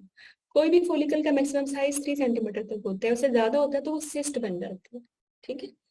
तो 20 से 30 तक होते हैं ये। अगर हमें करें डोमिनेंट फोलिकल बनना है, क्या साइज है, आप अक्सर इंडक्शन में मॉनिटर करते हैं ना कि फोलिकल का साइज क्या है मेटासीजी का ट्रिगर देने से पहले। तो it should be 18 mm। 18 mm से ऑनवर्ड जो साइज होता है डोमिनेंट फोलिकल का अच्छा होता है, इसमें हो जाती है ओवुलेशन। तो but it should not be more than 30 mm। Antral phase, the oocyte is displaced to one side and granular cells surround a fluid-filled central cavity called antrum. Once follicle develop an antrum, they are dependent on FSH for further growth. ठीक है, वो हम पढ़ चुके हैं कि जो Graafian follicle है जिसमें एंट्रम डेवलप हो गया है, ये डोमिनेंट फोलिकल है, इसमें मैक्सिमम एफएसएच रिसेप्टर्स हैं, ये बच गया, बाकी सबकी बात प्रोसेस हो गई। ओके, तो एंट्रल फोलिकल में ओवोसाइट सेकेंडरी ओवोसाइट है 23। अच्छा, बेसल ग्रोथ 65 डेज की है। 3 साइकिल्स को हम कंबाइन देख रहे हैं, इनिशिएशन हो रही है, रिक्रूटमेंट हो रही है, सिलेक्शन हो रही है, ये बहुत फाइनल डिटेल्स हैं, उनमें ना जाए। ओके, साइज ज्यादा हो रहा है 0.202 से, रेस्टिंग फेज से जो हमारा एंट्रल फेज है वो 2 mm है, और जो डोमिनेंट फोलिकल है वो इवन 20 mm या टिल 30 mm तक जाता है। तो कहाँ 30 mm, कहाँ 0.02 mm, तो कितनी रैपिड ग्रोथ हुई है साइकिल्स के दौरान। Time taken for the resting primordial ovarian follicle to ovulate 300 days. Very important question. अच्छा, तो फिर अभी हम बात कर रहे थे वो जेनेसिस की, फोलिकुलर जेनेसिस की, थोड़ा सा डिटेल और देख लेंगे। ग्रैनुलर लेयर क्या होती है, इनर लेयर होती है जो वो साइड को सराउंड करती है, ठीक है। और जो एडजेसेंट टू द वो साइड होती है वो क्यूमुलस ओविरिस होते हैं, जो इसको प्रोटेक्ट भी करते हैं, अंडे को नरिश भी करते हैं।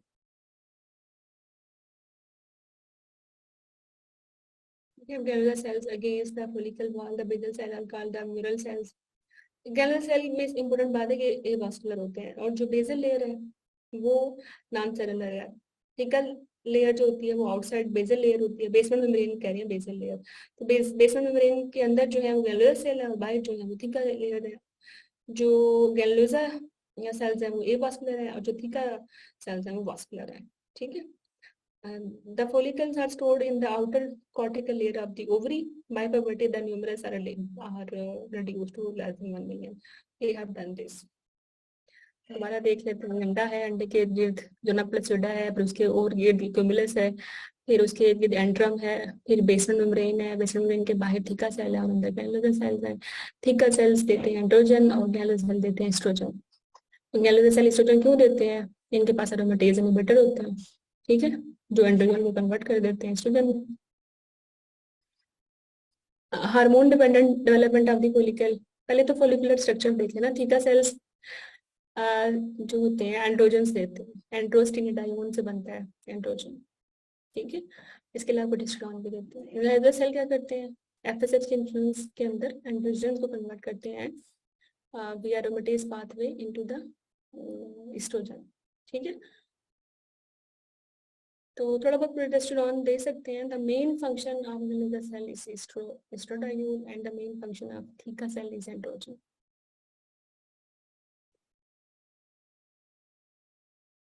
ओके, बाकी इसको छोड़ देते। ओके, तो 12 लाख पोजीशन पे ये क्या पड़ा हुआ है?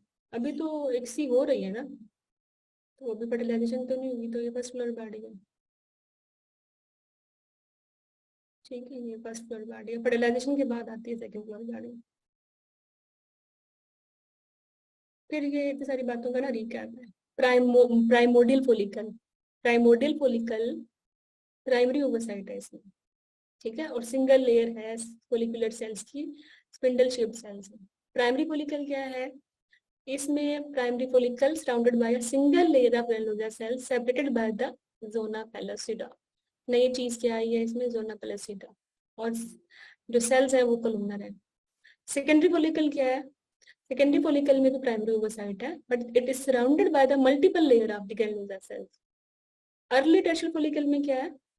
हाँ, अभी सेकेंडरी फॉलिकल में जब एफएसएच रिसेप्टर्स आके लगे हैं और जस्ट प्रायर टू ओवुलेशन जो म्यूसिस 1 जो थी वो कंप्लीट हुई है, तो प्राइमरी ओवोसाइट बन गया, सेकेंडरी ओवोसाइट 46 से 23 बन गया और मल्टीपल लेयर्स आ गए, एंड्रम बन गया। इसको कहते हैं अर्ली टर्शियल फॉलिकल। और मैच्योर में क्या है? मैच्योर ग्रेफिन फॉलिकल, इसमें भी सेकेंडरी ओवोसाइट है, क्योंकि अब फर्स्ट म्यूसिस कंप्लीट हो गया तो फर्स्ट फ्लोर बॉडी भी बन गया।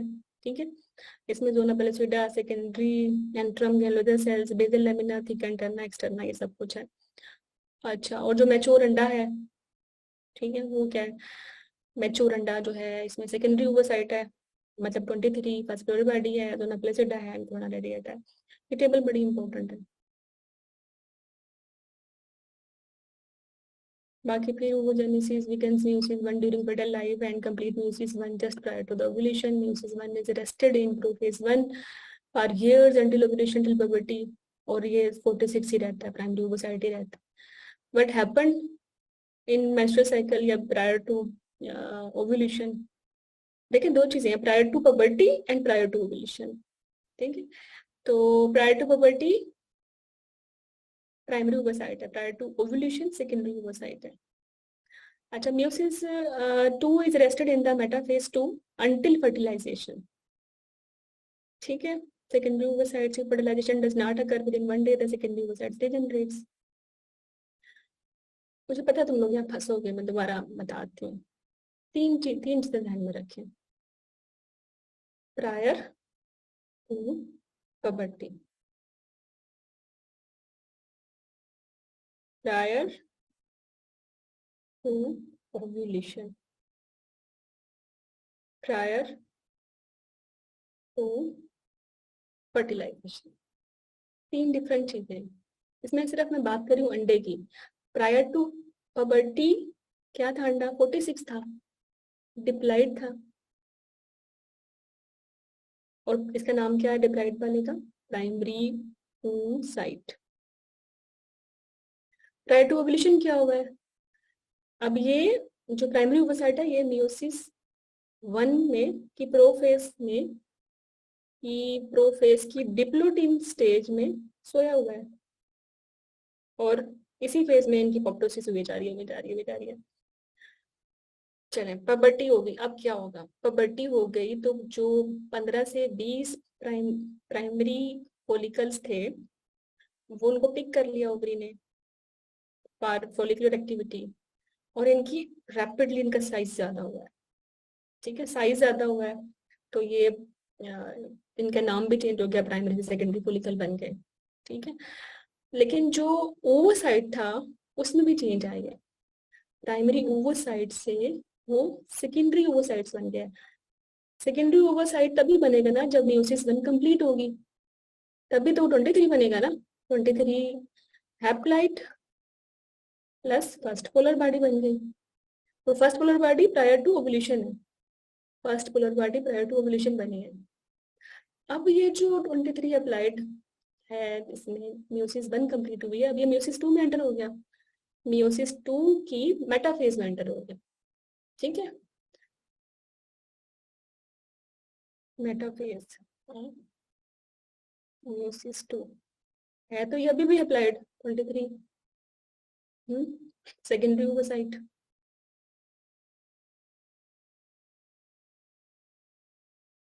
जब भी 23 आएगा सेकेंडरी ओवोसाइट इसका नाम होगा, प्राइमरी ओवोसाइट में 46 जो होते हैं। तो अगर फर्टिलाइजेशन हो जाएगी तो मेयोसिस 2 भी कंप्लीट हो जाएगी और सेकेंड फ्लोर बॉडी भी आ जाएगा, और अगर नहीं होती तो ये डिजनरेट हो जाएगा, खराब ज़ाया हो गया, नया साइकिल स्टार्ट हो जाएगा। ठीक है, तो prior to puberty primary oocyte 46, और फॉलिकल का नाम क्या है? प्राइमोर्डियल फॉलिकल और प्राइमरी फॉलिकल। इनका पीरियोडिक डेवलपमेंट चलती रहती है. What happen at the time of puberty, primary follicle will develop into the secondary follicle. Secondary follicle will develop pre-antral and antral phases. जो antral phase वाले थे वो tertiary थे, tertiary जो थे वो dominant या graphene follicle बन गए. ठीक है. तो जो oocyte था prior to ovulation वो प्राइमरी से सेकेंडरी oocyte में कंप्लीट हो गया. ठीक है. और इसी तरह ही रहेगा अगर फर्टिलाइजेशन नहीं होती. अगर हो जाती है तो फिर इसकी म्यूसिस 2 भी कंप्लीट हो जाएगी और सेकेंड फ्लोर बॉडी बन जाएगा. हाउफुली क्लियर हो गया होगा. बस अब कर लो इसको. ओके.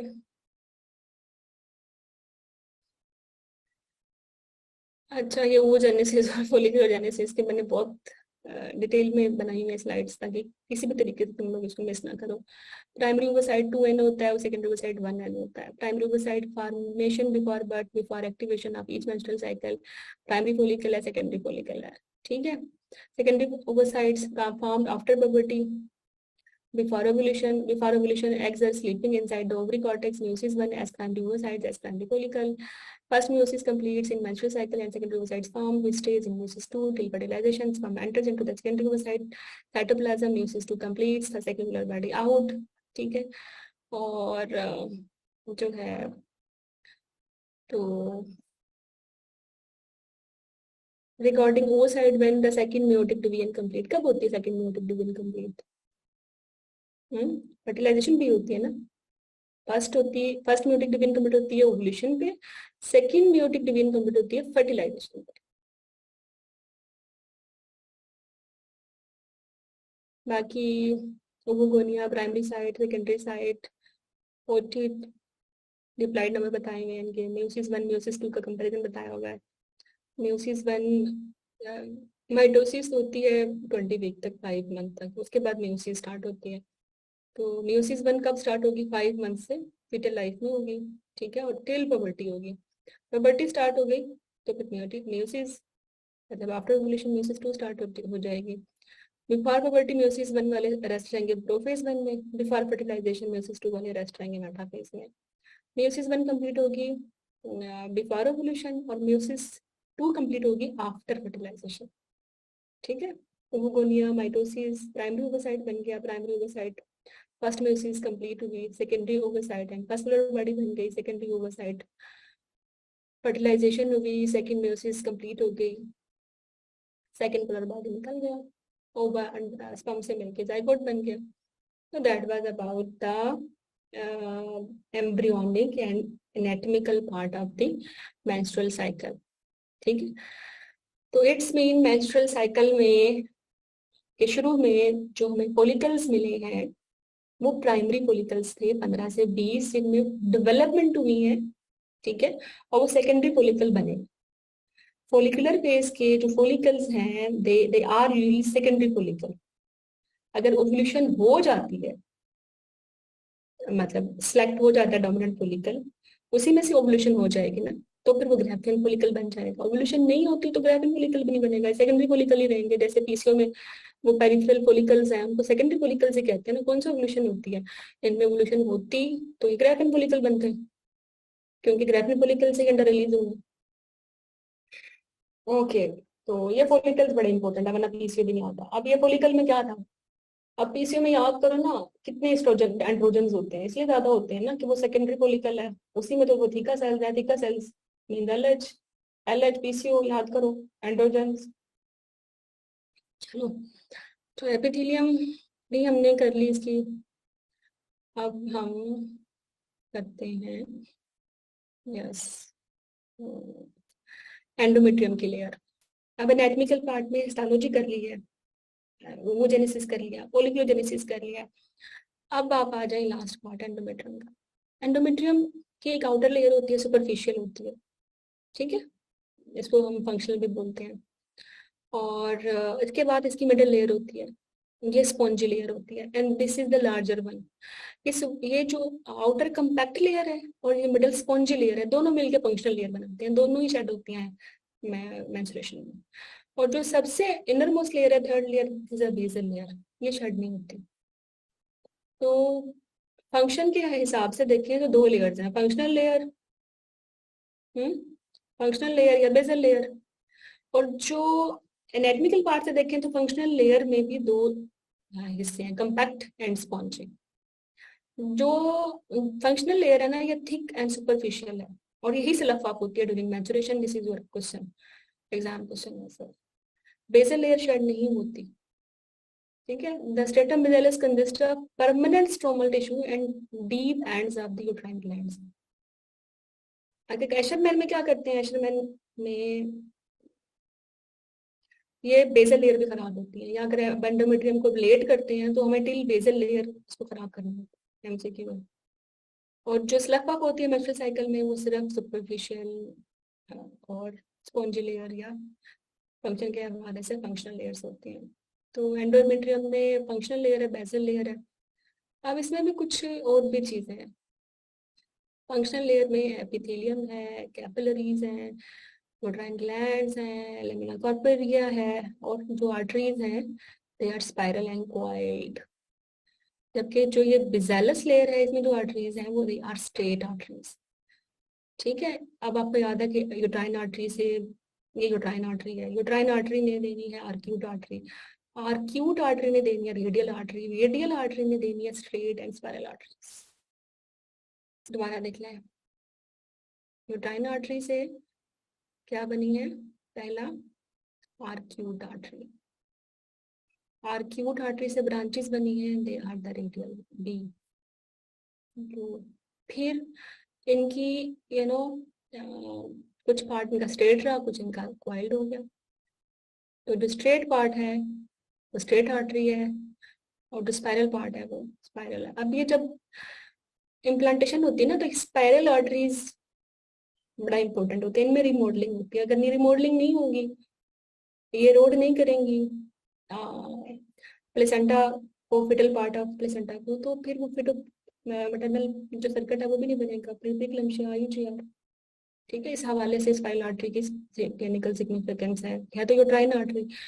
अगर ये काम नहीं कर रही तो हम यूट्राइन आर्टरी डॉपलर भी कर सकते हैं 20 वीक से 24 वीक के दौरान।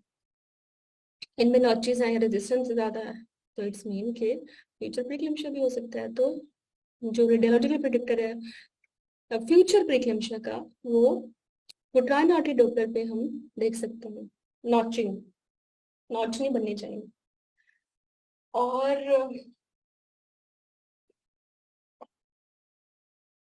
यस, सही। और एक और भी वैसे एमसीक्यू आता है, बायोकेमिकल प्रेडिक्टर क्या है फ्यूचर प्रीक्लैम्सिया का, मतलब हुआ नहीं प्रीक्लैम्सिया, वो है uric acid. But routine practice uric acid नहीं है। दिस, ये हम जहाँ डाउट होता है आईयूजीआर में, वहाँ यूट्राइन आर्टरी डॉपलर कर सकते हैं, बट वो भी रूटीन प्रैक्टिस नहीं है। वो भी तब जब आईयूजीआर के नॉन मेजर रिस्पेक्टर्स हैं। मेजर रिस्पेक्टर्स में तो वैसे ही नहीं करनी है, वैसे सर्विलेंस बढ़ जाती है उसकी। एनीवे, चले आगे।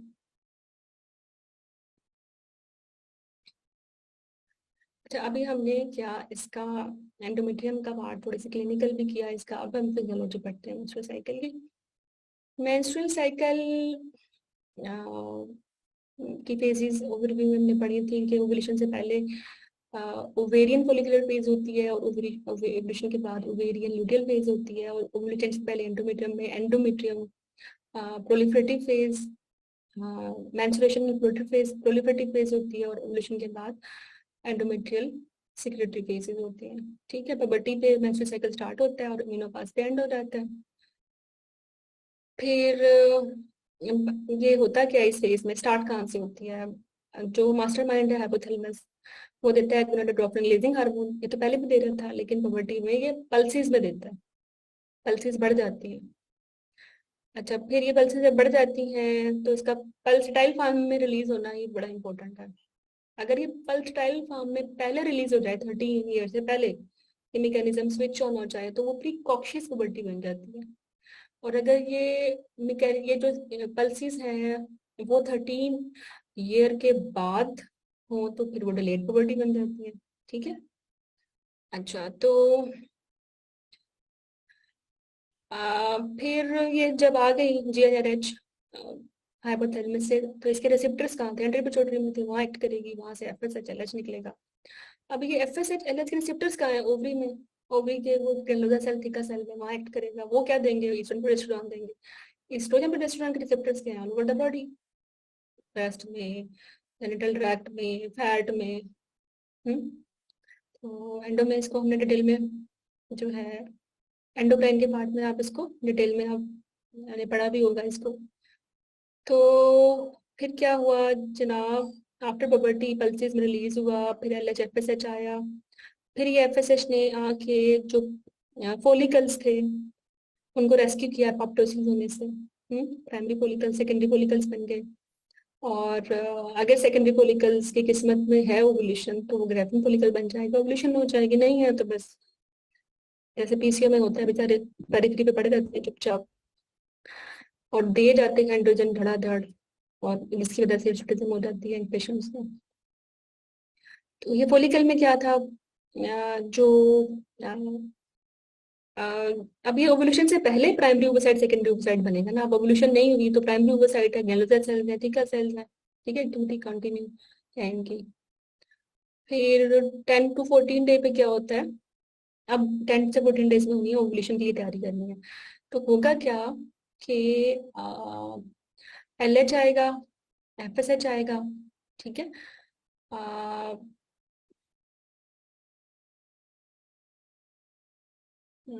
क्या होगा? सबसे पहले तो ये जो थीका सेल्स हैं और जो ग्रेनुलोसा सेल्स हैं, ये ग्रेनुलोसा सेल इनको पढ़ते हैं। ग्रेनुलोसा सेल पे एफएसएच रिसेप्टर्स हैं। अब जो सिलेक्टेड फोलिकल था एंट्रल फोलिकल जिसमें ग्रेफिन फोलिकल बनना है उसमें ढेर सारे एफएसएच के रिसेप्टर्स लग जाएंगे आके। तो इसका मतलब है वो ज्यादा रिस्पॉन्स करेगा एफएसएच को। अब ज्यादा एफएसएच आ गया तो एफएसएच सर्च आ गया। ठीक है। ओके, फिर एंट्री पर चोटी ने एलएच भी दिया क्योंकि यहाँ एलएच रिसेप्टर्स थे। अब 10 से 14 डेज पे क्या होना है? ओवुलेशन ही होनी है ना। तो ओवुलेशन कैसे होगी? We want more FSH and we want more LH. हमें एफएसएच सर्च भी चाहिए, एलएच सर्च भी चाहिए, बट क्लासिकल हमें एलएच सर्च चाहिए, ज्यादा एलएच चाहिए। ज्यादा एलएच कहाँ से आएगा? एंटीरियर पिट्यूटरी पे आएगा। ठीक है। तो फिर ये जो ज्यादा बने हैं एफएसएच ग्रेनुलर सेल पे, तो ग्रेनुलर सेल ने क्या बनाया? एरोमेटेज एक्टिविटी के साथ एंड्रोजन को कन्वर्ट कर दिया एस्ट्राडायोल में। ज्यादा एस्ट्राडायोल भी आ गया।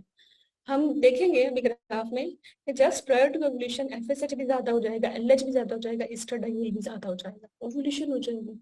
अच्छा, ओवुलेशन हो जाएगी तो फिर क्या होगा? अब तो हमें नहीं चाहिए ना एफएसएच एलएच, तो फिर नेगेटिव फीडबैक जाएगा वो पिट्यूटरी पे, वो इसको ड्रॉप कर देगा एलएच एफएसएच को। ड्रॉप ही रहेगा। प्रेगनेंसी हो जाती है तो ड्रॉप ही रहेगा।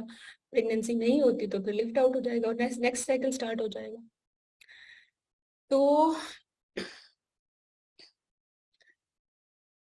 just prior to ovulation there are two feedbacks. One feedback है नेगेटिव फीडबैक बिफोर 10 days, और 10 to 14 days में एक पॉजिटिव फीडबैक भी आ रहा है। जिस इसको ऐसे याद कर लें फिलहाल। ये दो फीडबैक्स होते हैं prior to ovulation. Just prior to ovulation positive feedback, otherwise prior to ovulation जो मेन फीडबैक है वो नेगेटिव फीडबैक होता है। ठीक है। अच्छा, बाकी ये नेगेटिव फीडबैक लिफ्ट कब होता है? आफ्टर ओवुलेशन अगर प्रेगनेंसी नहीं होती तो वो नेगेटिव फीडबैक को जो है लिफ्ट कर देगा ताकि मजीद एफएसएच आए और मजीद फोलिकुलर एक्टिविटी स्टार्ट हो। ठीक है। ओके।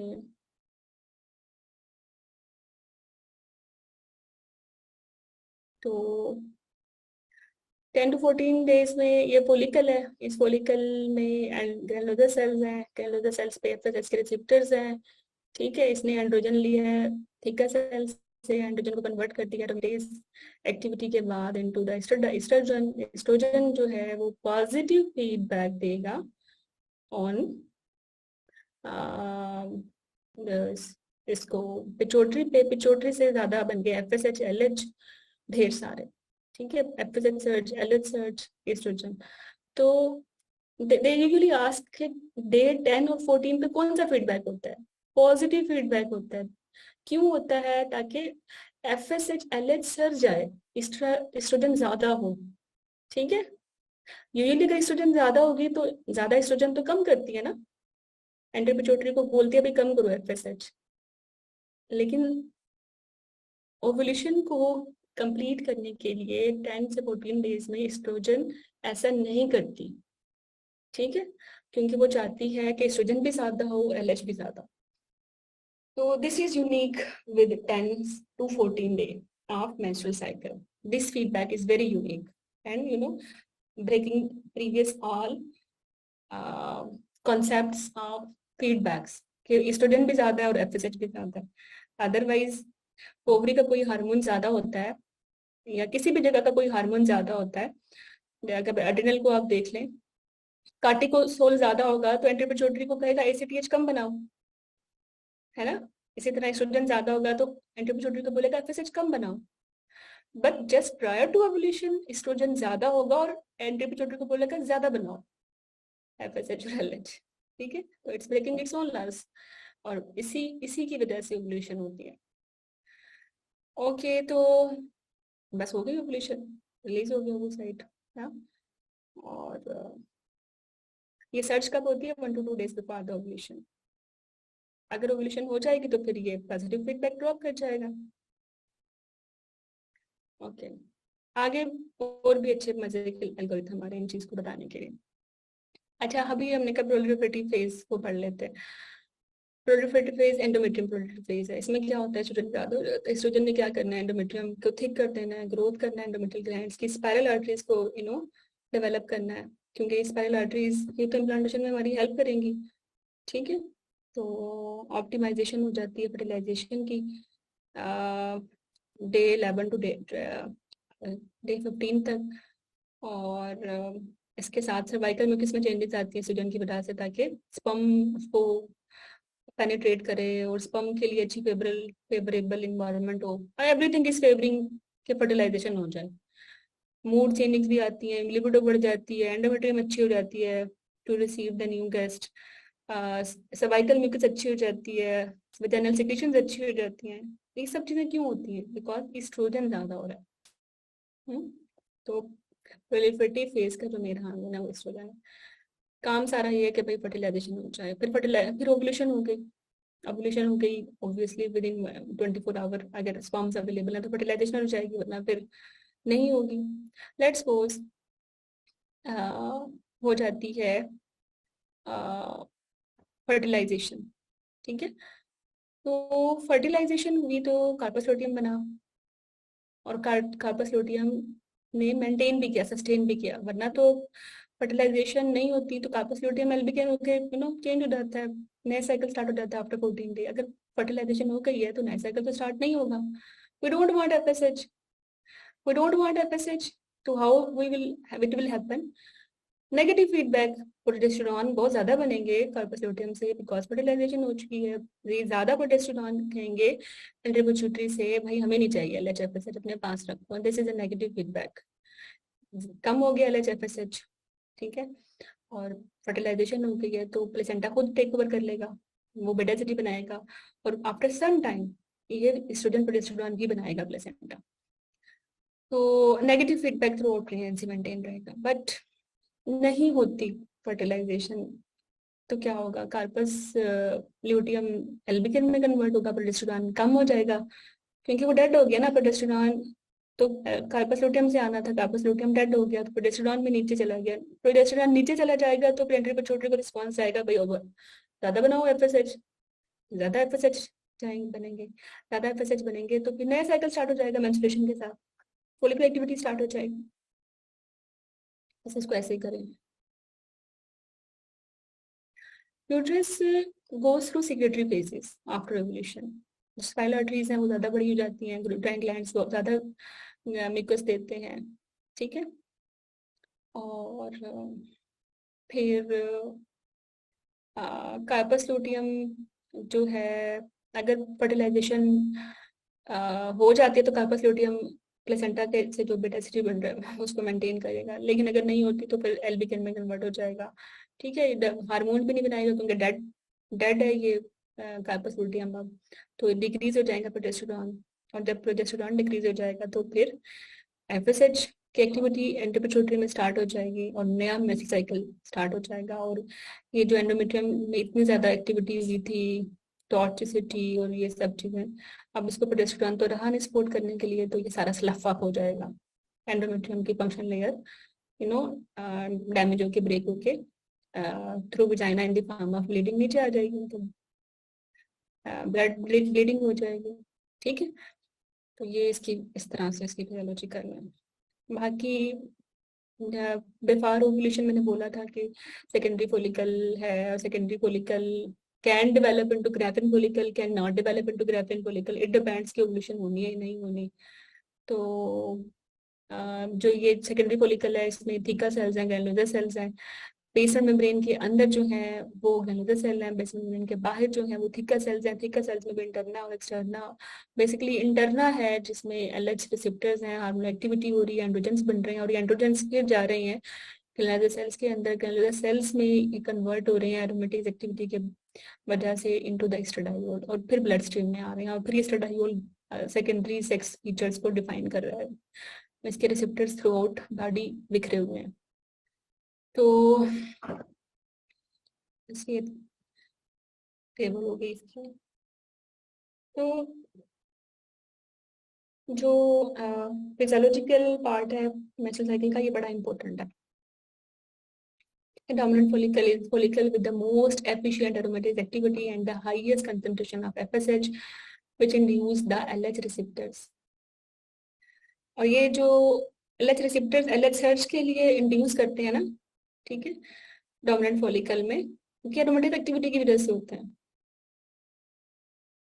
फिर follicle will survive with decreasing level of the FSH while other follicles will become atretic. फिर other factors involved in the regulation of the folliculogenesis, other hormones and even growth factors हैं कुछ। फिर physical release of the ovum occurs after breakdown of the follicular wall under the influence of the LH, FSH and progesterone control proteolytic enzymes such as prostaglandins and plasminogen activator. Therefore, the use of the prostaglandin inhibitors can lead to the failure of the ovulation. तो ये आपको पता है ना, जो patient ज्यादा NSAIDs खाते हैं उनकी उनमें लुटेनाइज्ड अनरप्चर्ड फॉलिकल सिंड्रोम हो जाता है, लूफ हो जाता है, क्योंकि ओवुलेशन नहीं हो पाती। और वो क्यों नहीं हो पाती? क्योंकि ये जो प्रोजेस्टेरॉन है ना, ये कंट्रोल करते हैं प्रोटीलेटिक एंजाइम्स को, और अगर ये प्रोटीलेटिक एंजाइम्स नहीं आएंगे तो रप्चर भी नहीं होगी फॉलिकल की, ओवा बाहर नहीं आएगा। तो इनको खराब कौन करता है? ज्यादा पेन किलर्स, मतलब एनसेड्स, इवन एस्प्रिन।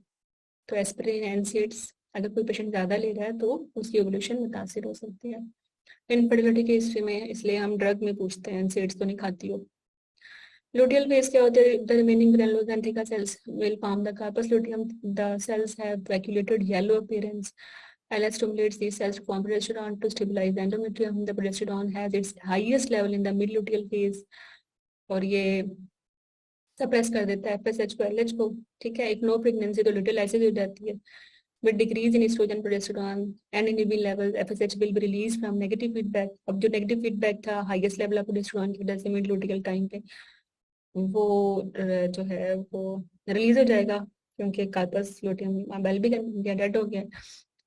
तो no progesterone, no negative feedback, it's mean no FSH will rise. तो FSH कब राइज होगा? आफ्टर 7 days आफ्टर ओव्यूलेशन, क्योंकि at 7th day of after ovulation progesterone peak पे होता है। जब प्रोजेस्टेरॉन पीक पे है तो वो FSH को ज्यादा नहीं होने देगा। Okay, endometrial changes during the menstrual cycle, proliferative phases होती हैं, oestrogen, epithelium lining the glands, ये सारी बातें वो रिटन फॉर्म में आ रही हैं जो मैंने पिक्चर फॉर्म में बताई थी।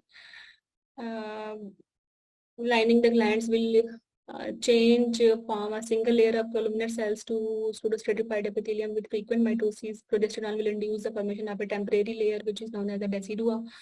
Increase mitotic activity and nuclear enlargement, generation of the basal membrane. Prior to the menstruation, 3 distinct layers of the endometrium can be seen: basellus, spongiasum and compactum. बात हो चुकी है। फिर मेंस्ट्रुएशन हो जाती है, बिकॉज यूटिलाइसिस हो जाती है, प्रोजेस्टेरॉन होता नहीं है स्टेबल करने के लिए, तो स्लफ अप हो जाती है, ब्लीडिंग हो जाती है। ठीक है, बाकी थोड़ी और डिटेल्स हैं। एस्ट्रोजन की काजेज हैं, प्रोजेस्टेरॉन की काजेज। प्रोजेस्टेरॉन क्या करता है, एस्ट्रोजन क्या करता है, या तो एंडो का पार्ट इसको देख लें। प्राइमरी डिस्मेनोरिया, इसका मतलब अगर किसी को पीएमएस होता है ना, प्राइमरी डिस्मेनोरिया होता है, इसका मतलब इसकी ओवुलेशन हुई है। ठीक है। और अगर किसी को सेकेंडरी मेनोरिया होता है तो इसकी रीजन पैथोलॉजिकल होते हैं, जैसे एंडोमेट्रियोसिस या फाइब्रॉइड एडेनोमायोसिस। प्राइमरी डिस्मेनोरिया तो सेल्फ लिमिटिंग है और विद इन 2 days ठीक हो जाता है, और सिंपल एनसेड देने से ठीक हो जाता है, पीसीएम से ठीक हो जाता है, नहीं होता तो फिर ओसीपीस देते हैं। सेकेंडरी डिस्मेनोरिया को इवैल्यूएट करें, क्या रीजन है, और जो रीजन है उसको एड्रेस करें। ओके, अब हमने मेंस्ट्रुअल साइकिल का पैथोलॉजिकल पार्ट करना है। प्रोलिफरेटिव फेज में अगर हम एंडोमेट्रियम को की बायोप्सी करें ना, तो हमें क्या मिलेगा, हमें मिलेंगे unciliated and microvillus cells in endometrial glands, edematous हेटेरोमा मिलेगा और स्क्वाइल्ड स्पाइरलाइट्रीज मिलेंगे। सिक्रेटरी फेज का जो हॉलमार्क है ना, वो सब न्यूक्लियर वैक्यूलेशन है। अगर मीन्स आपने किसी पेशेंट की एलएमपी लेट्स सपोज उसके हिसाब से उसका डे 19 है, तो ऑब्वियसली अगर उसका ओव्यूलेटरी साइकिल है तो डे 19 पे यूजली ओव्यूलेशन हो जाती है। अब डे 19 पे किसी एंडोमेट्रियल बायोप्सी करो और उसमें आपको सब न्यूक्लियर वैक्यूलेशन नजर आ जाए, तो इट्स मीन ओव्यूलेशन हुई है। This is hall mark for secretary phase, endometrial secretary phase. ठीक है। और अगर डे 19 पे जब हम एंटिसिपेट कर रहे हैं सेक्रेटरी चेंजिंग होनी चाहिए बट नहीं मिलती हमें, और हमें प्रोलिफरेटिव फेज मिलती है, लाइक माइक्रोविलस एंसिलिएटेड सेल्स मिलते हैं, स्पाइरल आर्टरीज मिलती हैं, straight and some can be coiled, but हमें सब न्यूक्लियर वैक्यूलेशन नहीं मिलती, तो इट्स मीन ओवुलेशन भी नहीं हुई। तो थ्रू एंडोमेट्रियल बायोप्सी भी वी कैन कमेंट कि ओवुलेशन हुई है या नहीं हुई। ठीक है। बाकी एंडोमेट्रियल बायोप्सी का जो मोस्ट इंडिकेशन है वो ये नहीं है कि हम ओवुलेशन कंफर्मेशन के लिए करें, वो तो हम रेस्टोरेंट से भी कर सकते हैं। इसकी मोस्ट कॉमन इंडिकेशन ये है कि पेशेंट को एंडोमेट्रियल कैंसर है या नहीं, लाइक एक मोटी पेशेंट है, ओबीज है, टमामोसिबिन खा रही है, या उसकी एंडोमेट्रियल थिकनेस मेनोपाज के बाद ज्यादा आ रही है, तब हम उसकी एंडोमेट्रियल बायोप्सी करते हैं। या एक पेशेंट को एचएमबी है, दवाइयां दे दे के ठीक नहीं हो रहा, तो फिर क्यों ठीक नहीं हो रहा, फिर उसकी एंडोमेट्रियल बायोप्सी करते हैं to exclude endometrial cancer, not to exclude ovulation.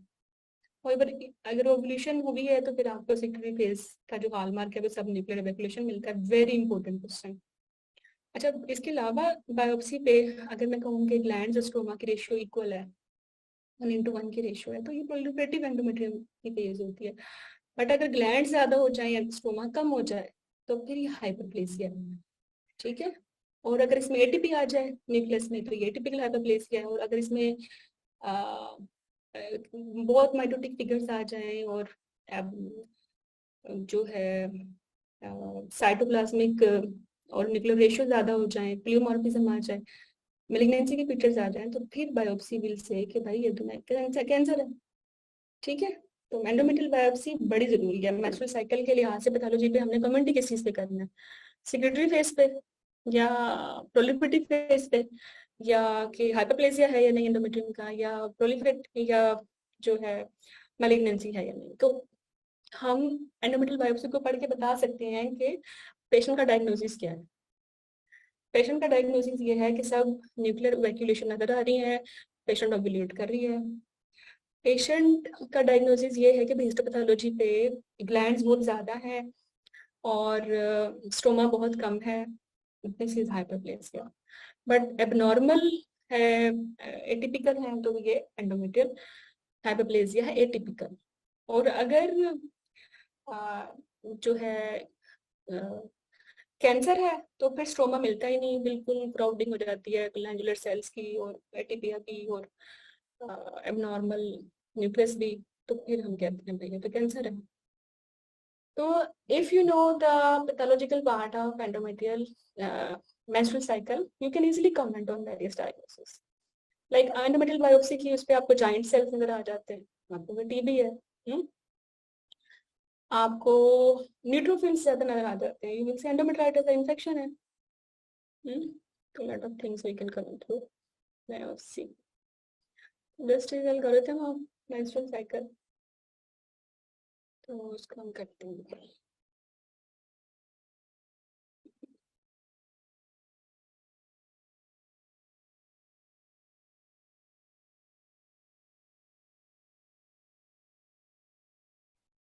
Okay, तो अब इस एल्गोरिथम को इस पिक्चर को हम देखते हैं। सबसे पहले आप फोकस करें यूट्राइन साइकिल पे, फिर आप क्या फोकस करें ओवेरियन साइकिल पे। ओवरी में फॉलिकल्स होते हैं ना। अब जैसे ही ओवेरियन साइकिल स्टार्ट होता है, the time of birth, primary follicles है ना, सिंगल लेयर वाले, उनमें लेयर्स ज्यादा हो गई है ना, जैसे सेकेंडरी फॉलिकल्स बन गए। Primary follicle with primary oversight, secondary follicle with primary oversight बन गए। ठीक है, अब इनकी डेवलपमेंट होती गई, इनमें ये कालगनर बॉडी सीज हुई, फिर लैंट्रम बन गया, अभी एंटर फॉलिकल बन गया।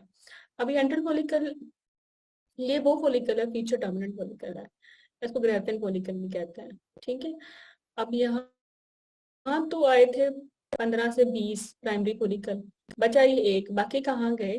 बाकी जैसे ही एफएसएच का ये अगर हम लेवल देखें, ये एफएसएच है ना, तो ये एफएसएच का लेवल यहाँ तक, यू नो, यहाँ तक, इस लेवल पे ना, ये पॉसिबल नहीं है कि सारे फॉलिकल ग्रो करें। वही फॉलिकल ग्रो करेगा जो लो लेवल ऑफ एफएसएच पे भी सर्वाइव कर सकते, and that is graphene follicle, because it is having its own FSH receptors, very sensitive with even low level of FSH. तो बाकी सारे डिजेनरेट हो गए, ये बच गया। अब ये ग्राफिन फॉलिकल है, इसमें प्राइमरी ओवोसाइट है, ठीक है, 46 में इसकी होनी ओव्यूलेशन। तो प्रायर टू ओव्यूलेशन ये प्राइमरी ओवोसाइट सेकेंडरी ओवोसाइट में कन्वर्ट हो जाएगा, 23 बन जाएगा। मियोसिस 1 जो है इसकी, इसमें ये सोया हुआ था, वो कंप्लीट हो जाएगी। ठीक है, ओव्यूलेशन हो गया, ओव्यूलेशन के बाद अंडा बाहर निकल गया तो ये कार्पस लूटियम बन गया। कार्पस लूटियम अगर फर्टिलाइजेशन नहीं हुई तो एल्बिकन बन गया। Albicans means dead corpus luteum. तो अगर ओवरी में ये फोलिकुलर एक्टिविटी हो रही है, तो बिफोर ओव्यूलेशन ये फोलिकुलर फेज है, और आफ्टर ओव्यूलेशन ये फोलिकल का नाम ल्यूटियम है, तो ये ओवेरियन लूटियल फेज है और ये ओवेरियन फोलिकुलर फेज है। अब ये जो फोलिकल्स हैं इनमें सेल्स हैं, लेयर्स हैं सेल्स की, और जो थीका सेल्स हैं, ग्रैनुलोसा सेल्स हैं। तो बिफोर ओव्यूलेशन जो मेजर हमारे पास काम था वो ग्रैनुलोसा सेल का था। ग्रैनुलोसा सेल्स में बेसिकली ढेर सारा एस्ट्रोजन देके एलएच सर्च कराया गया है ना, एलएच सर्च जो भी ओव्यूलेशन होगी, और ग्रैनुलोसा सेल ने ढेर सारे एस्ट्रोजन बनाए हैं, तो एस्ट्रोजन ज्यादा ही मिलेगा ना प्रायर टू ओव्यूलेशन। तो ओवरी में एस्ट्राडायोल हमें कितना ज्यादा मिल रहा है, ये देखेंगे ज्यादा मिल रहा है, और जस्ट प्रायर टू ओव्यूलेशन तो बहुत ज्यादा हो गया। अब ये बहुत ज्यादा हो गया तो बिकॉज अब इसको ज्यादा एस्ट्रोजन को क्या करना चाहिए था, एफएसएच को कम करना चाहिए था, नेगेटिव फीडबैक की वजह से जो यहाँ था, यहाँ तक तो नेगेटिव फीडबैक था, लेकिन यहाँ नहीं है। 10 से 14 डेज में फीडबैक पॉजिटिव हो गया, एफएसएच भी ज्यादा है, एलएच भी ज्यादा है, एस्ट्राडायोल भी ज्यादा है, because it want that ovulation will happen. इस एस्ट्राडायोल की वजह से जो प्रोलिफरेटिव फेज हम देखें एंडोमेट्रियम की, तो स्पाइरल आर्टरीज बन रही है, डेवलप हो रही है। ठीक है, ताकि इम्प्लांटेशन हो लेटर और फर्टिलाइजेशन के बाद।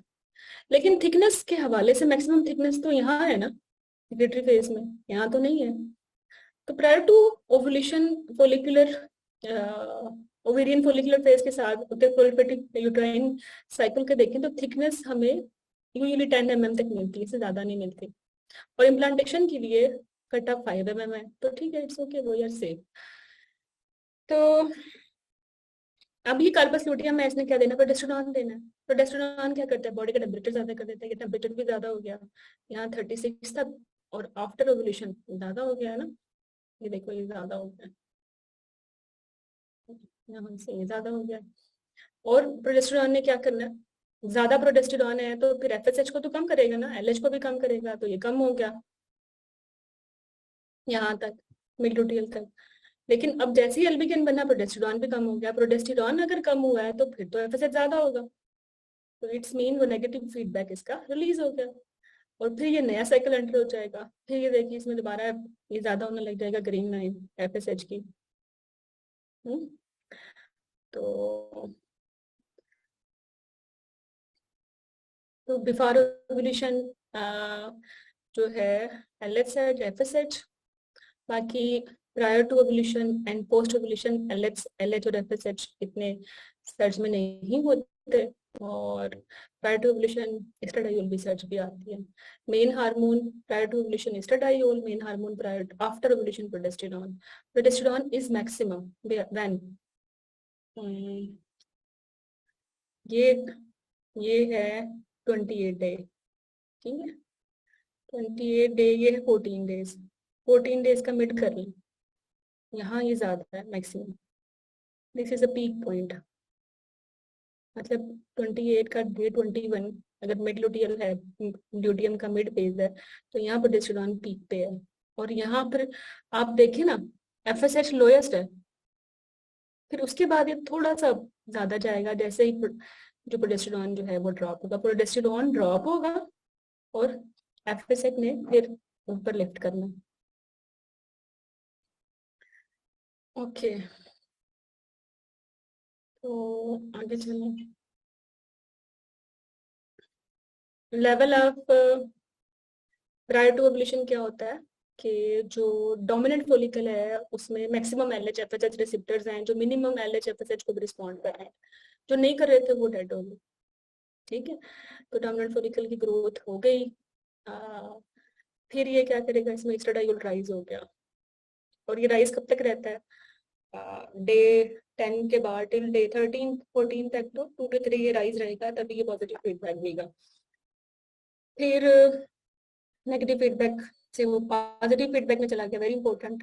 फिर massive and rapid release of LH due to the rapid oestradiol rise, ठीक है, वेरी इंपॉर्टेंट, मैंने रेड भी किया होगा। एलएच सर्ज हो गई, एलएच सर्ज क्यों होगी, पॉजिटिव फीडबैक की वजह से। पॉजिटिव फीडबैक क्यों हुई, रैपिड राइज ऑफ एस्ट्राडायोल की वजह से। वो कहाँ से आया, ग्रैनुलोसा सेल से आया। ग्रैनुलोसा सेल्स में कितना आ जाता है, 300 या नैनोमोल पर लीटर तक ये हमें मिल सकता है। और ये कहाँ से आएगा, कौन से फॉलिकल से, डोमिनेंट फॉलिकल से। डोमिनेंट फॉलिकल में क्या है, सेकेंडरी ओवोसाइट्स 26 एप्लाइड क्रोमोसोम्स वाला, ठीक है। तो ओवुलेशन होगी। ओवुलेशन के बाद क्या हुआ, जो जो एक सिंगल फॉलिकल था ग्राफियन फॉलिकल, उससे तो ओवुलेशन हो गया, और बाकी सबका क्या बना, सारे कोलैप्स हो गए, ठीक है। अच्छा, फिर क्या हुआ, ओवुलेशन के बाद अगर फर्टिलाइजेशन नहीं होती तो नहीं, ओवुलेशन के बाद क्या होता है, अंडे में से वो फोलिकल, ग्रेफिन फोलिकल से अंडा बाहर निकल जाता है, वो जो फोलिकल है उसको हम कहते हैं कहीं कार्पस लूटियम, ठीक है।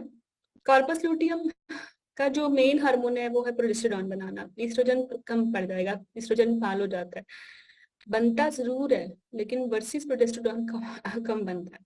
तो main hormone after ovulation will be progesterone, ठीक है। Corpus luteum forms from involuted layer of ruptured dominant follicle, और इसने रिज्यूम कर लिया प्रोजेस्टेरॉन की या स्टेरॉइड की प्रोडक्शन। प्रोजेस्टेरॉन और एस्ट्रोजन स्टेरॉइड हार्मोन है ना, तो फिर प्रोजेस्टेरॉन पीक पे कब होता है, 1 वीक आफ्टर द ओवुलेशन। अगर प्रेगनेंसी हो जाती है तो वो हम फर्टिलाइजेशन के साथ पढ़ते हैं, बट अगर नहीं होती तो फिर क्या होगा, अच्छा कार्पस लूटियम डाई हो जाएगा बेचारा, और प्रोजेस्टेरॉन भी नीचे, एस्ट्रोजाइल भी नीचे, ठीक है। नेगेटिव फीडबैक भी इसका रिलीज हो जाएगा, क्योंकि प्रोजेस्टेरॉन कम हो गया तो एफएसएच को ज्यादा होना है, तो नेगेटिव फीडबैक को तो स्टॉप करना पड़ेगा, ठीक है। फिर अब अब एंड्री पे छोटे पे जो नेगेटिव एक चेक था वो उठ गया, वो बनाएगी एलएच एफएसएच, ठीक है। और फिर ये एलएच एफएसएच क्या करेगा, बेसिकली एफएसएच क्या करेगा, वो सिलेक्ट करेगा डोमिनेंट फॉलिकल को, ठीक है। और डोमिनेंट फॉलिकल क्या करेगा, ओवुलेशन करेगा, ठीक है। ओवुलेशन होगी, रैपिडली इंक्रीज, इसके साइज, इसका साइज ज्यादा होगा, तो एस्ट्राडायोल का सेट जाएगा, वो ये क्या करेगा, लेट्स सर्च नया साइकिल। तो हाँ, ये गिव नेगेटिव फीडबैक नहीं, गिव पॉजिटिव फीडबैक है ये, क्योंकि increase oestradiol just prior to ovulation positive feedback देता है। बाकी only follicle which has more in LH receptors can increase in size and increase in sex. So that is the picture form of physiological events of menstrual cycle.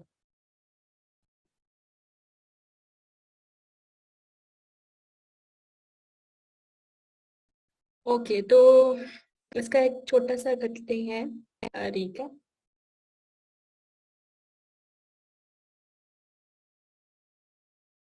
Yes, तो हम पढ़ रहे हैं ovarian cycle की ना, ABC. ABC मतलब from very basic, ओवोसाइट्स, embryo में ओवोसाइट्स और फॉलिकल्स का पढ़ेंगे, एनाटॉमी में हिस्टोलॉजी का पढ़ेंगे। पढ़ना तो खैर फैलोपियन ट्यूब को भी चाहिए, 10 सेंटीमीटर लंबी ट्यूब होती है, कॉलमनर सिलिएटेड सेल्स होते हैं। यूट्रस को पढ़ना चाहिए, ब्लड सप्लाई, लिम्फेटिक सप्लाई, लेकिन वो बात लंबी हो जाएगी। और जो मेन थिंग है इसमें मेंस्ट्रुअल साइकिल के साथ, वो ये है कि इसकी एनाटॉमी में इसकी हिस्टोलॉजी क्या है, और एम्ब्रियो इंटरयूट्राइन लाइफ से लेके टिल पुबर्टी क्या इवेंट्स हो रहे हैं ओवरी में, in terms of oogenesis, in terms of folliculogenesis।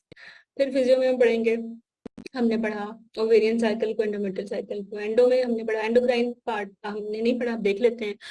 जो इसमें जो हार्मोन्स एक्ट करते हैं वो हाइपोथैलेमस से जीएनआरएच करता है, लेप्टिन करता है, entry pituitary, TSH, prolactin, FSH, LH, ovary के हार्मोन जो है प्रोजेस्टेरोन, एस्ट्राडायोल है, टेस्टोस्टेरोन है, इसको मैं बताती हूँ।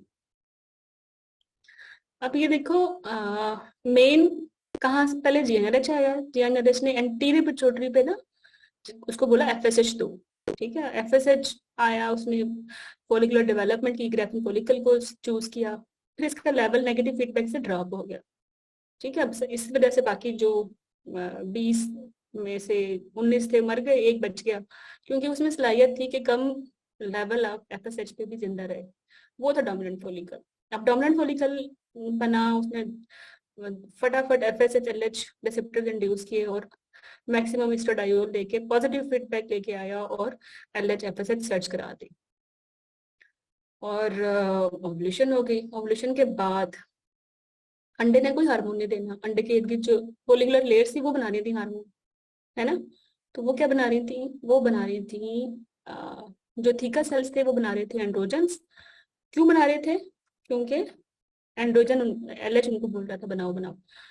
और जो ग्रेनुलोसा सेल्स थे वो दे रहे थे हमें एस्ट्राडायोल। वो क्यों दे रहे थे, क्योंकि एफएसएच के रिसेप्टर्स उन पे आ गए थे और वो कह रहे थे बनाओ बनाओ बनाओ, ठीक है। तो टेस्टोस्टेरोन एंड्रोजन को ही बोलते। अगर prolactin due to some reasons किसी दवाई खाने से या ट्यूमर की वजह से ज्यादा हो जाए, तो फिर क्या होता है, ये जो एंट्री पिट्यूटरी पे जो एफएसएच है ना, ये कहना नहीं मानता हाइपोथैलेमस का। इसकी जो पल्सेस है ना, वो पल्सटाइल पैटर्न खराब हो जाता है प्रोलैक्टिन की। एफएसएच ही नहीं आएगा तो फिर क्या होगा, इनएक्टिविटी होगी, एनोवुलेशन हो जाएगी ना। इसी वजह से जब प्रोलैक्टिन ज्यादा होता है तो ओवुलेशन नहीं होती। अगर ऐसे पेशेंट ने कंसीव करना हो तो हम क्या करते हैं, ओवुलेशन इंडक्शन कराते हैं? नहीं कराते, प्रोलैक्टिन को कम करते हैं। तो दवाई खा रही है जैसे प्रोलैक्टिन ज्यादा है, जैसे या जो है, जो एंटीमेटिक्स है वो ज्यादा करती हैं, या एंटीसाइकोटिक्स ज्यादा करती हैं, या कोई ट्यूमर है उसको एड्रेस करें। आप प्रोलैक्टिन को एड्रेस करो तो ओवुलेशन हो जाएगी। प्रोलैक्टिन अगर ज्यादा है, आप जितना मर्जी ओवुलेशन इंडक्शन करो, ओवुलेशन नहीं। तो ये प्रोलैक्टिन का रोल है। प्रोलैक्टिन पेंटेड पिट्यूटरी का हार्मोन, और टीएसएच भी यही करता है कि एफएसएच का जो इंटरेक्शन है उसको खराब करता है विद ओवरी विद हाइपोथैलेमस। तो अगर हाइपोथैलेमस है, सॉरी, अगर हाइपोथायराइड है या हाइपरथायराइड है या हाइपर प्रोलैक्टिनीमिया है, ये दोनों जो है वो एनोवुलेशन कराते हैं, क्योंकि ये जो फीडबैक लूप है एंटी पिट्यूटरी का, ओवरी का, हाइपोथैलेमस का जो एक्सिस है ना, वो डिस्टर्ब हो जाता है इनसे, ठीक है। तो ये एंडो का इसका पार्ट है। तो अगर एनोवुलेशन ड्यू टू थायराइड डिसऑर्डर हुई है तो थायराइड को करें ठीक, मतलब हाइपो है तो थायरोक्सिन दें, और हाइपर थायराइड है तो एंटी थायराइड दें, जैसे प्रोपाइल थायोरेसिल या कार्बोनेसिल। ओवुलेशन खुद ब खुद हो जाए। अगर प्रोलैक्टिन ज्यादा है तो प्रोलैक्टिन को कम करें, ब्रोमोक्रिप्टिन दें, या ट्यूमर को बाहर निकालें, या ड्रग को रिमूव करें जैसे ये ज्यादा हो रहा है, तो ओवुलेशन खुद ब खुद हो जाएगी। अगर पॉलिसिस्टिक ओवरीज है तो उसका जो मेन मैकेनिज्म है वो ओलिगोमेनोरिया एनोवुलेशन है, उसमें आपको ओवुलेशन इंडक्शन करनी पड़ेगी, तब ही कंसेप्शन होगी, ठीक है। बाकी पैथोलॉजिकल पार्ट में एंडोमेट्रियल बायोप्सीज को हमने पढ़ा कि एंडोमेट्रियम में क्या होते हैं, ग्लैंड्स होते हैं और स्ट्रोमा होता है। ठीक है, अगर ग्लैंड्स बहुत ज्यादा हो जाएं एबनॉर्मली तो वो हाइपरप्लेजिया कहते हैं। एटीपी आ जाए तो एटीपिकल हाइपरप्लेजिया बोल देते हैं। ठीक है, या स्ट्रोमा बिल्कुल आउट हो जाए, सिर्फ ग्लैंडुलर क्राउडिंग हो जाए बेहंगम तरीके से, तो वो कैंसर बन जाता है। ठीक है, इसके अलावा प्रोलिफरेटिव फेज में क्या होता है, 1:1 की रेशियो में होते हैं ये, ग्लैंड्स और स्ट्रोमा इक्वल होते हैं, ना कम ना ज्यादा। और इसमें स्पाइरल आर्टरीज की जो है वो डेवलपमेंट होती है। ठीक है, अगर हमें बायोप्सी है बताए कि 1:1 रेशियो है, स्पाइरल आर्टरीज मौजूद हैं, तो why would we will say कि दिस इज ड्यू टू ये प्रोलिफरेटिव फेज है। अगर हम बायोप्सी करें और हमें सब न्यूक्लियर वैक्यूलेशन नजर आए इनसाइड साइटोप्लाज्म, तो दिस इज हॉलमार्क कि भाई ये सेक्रेटरी फेज है। ठीक है, और अगर कहीं सेक्रेटरी फेज नजर आए, कहीं प्रोलिफरेटिव फेज नजर आए, तो हम कहते हैं ये तो हार्मोनल इम्बैलेंस है। ठीक है, और अगर मेटानिक सेल्स नजर आ जाए हिस्टोपैथोलॉजी पे, तो हम कहेंगे तो भाई टीबी है, एंडोमेट्राइटिस हो गया, पीआईडी हो गया टीबी की वजह से। कल्चर कराएंगे तो आपको एसिड पास्ट बेसिलाइट स्टेन डाल सकते हैं, डिफरेंट तरीके हैं।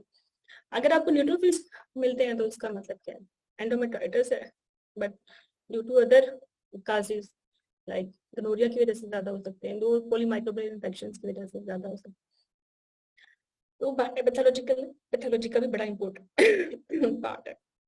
मेन इंडिकेशन एंडोमेट्रियल बायोप्सी की क्या होती है कि एचएमबी है पेशेंट को और वो ठीक नहीं हो रहा।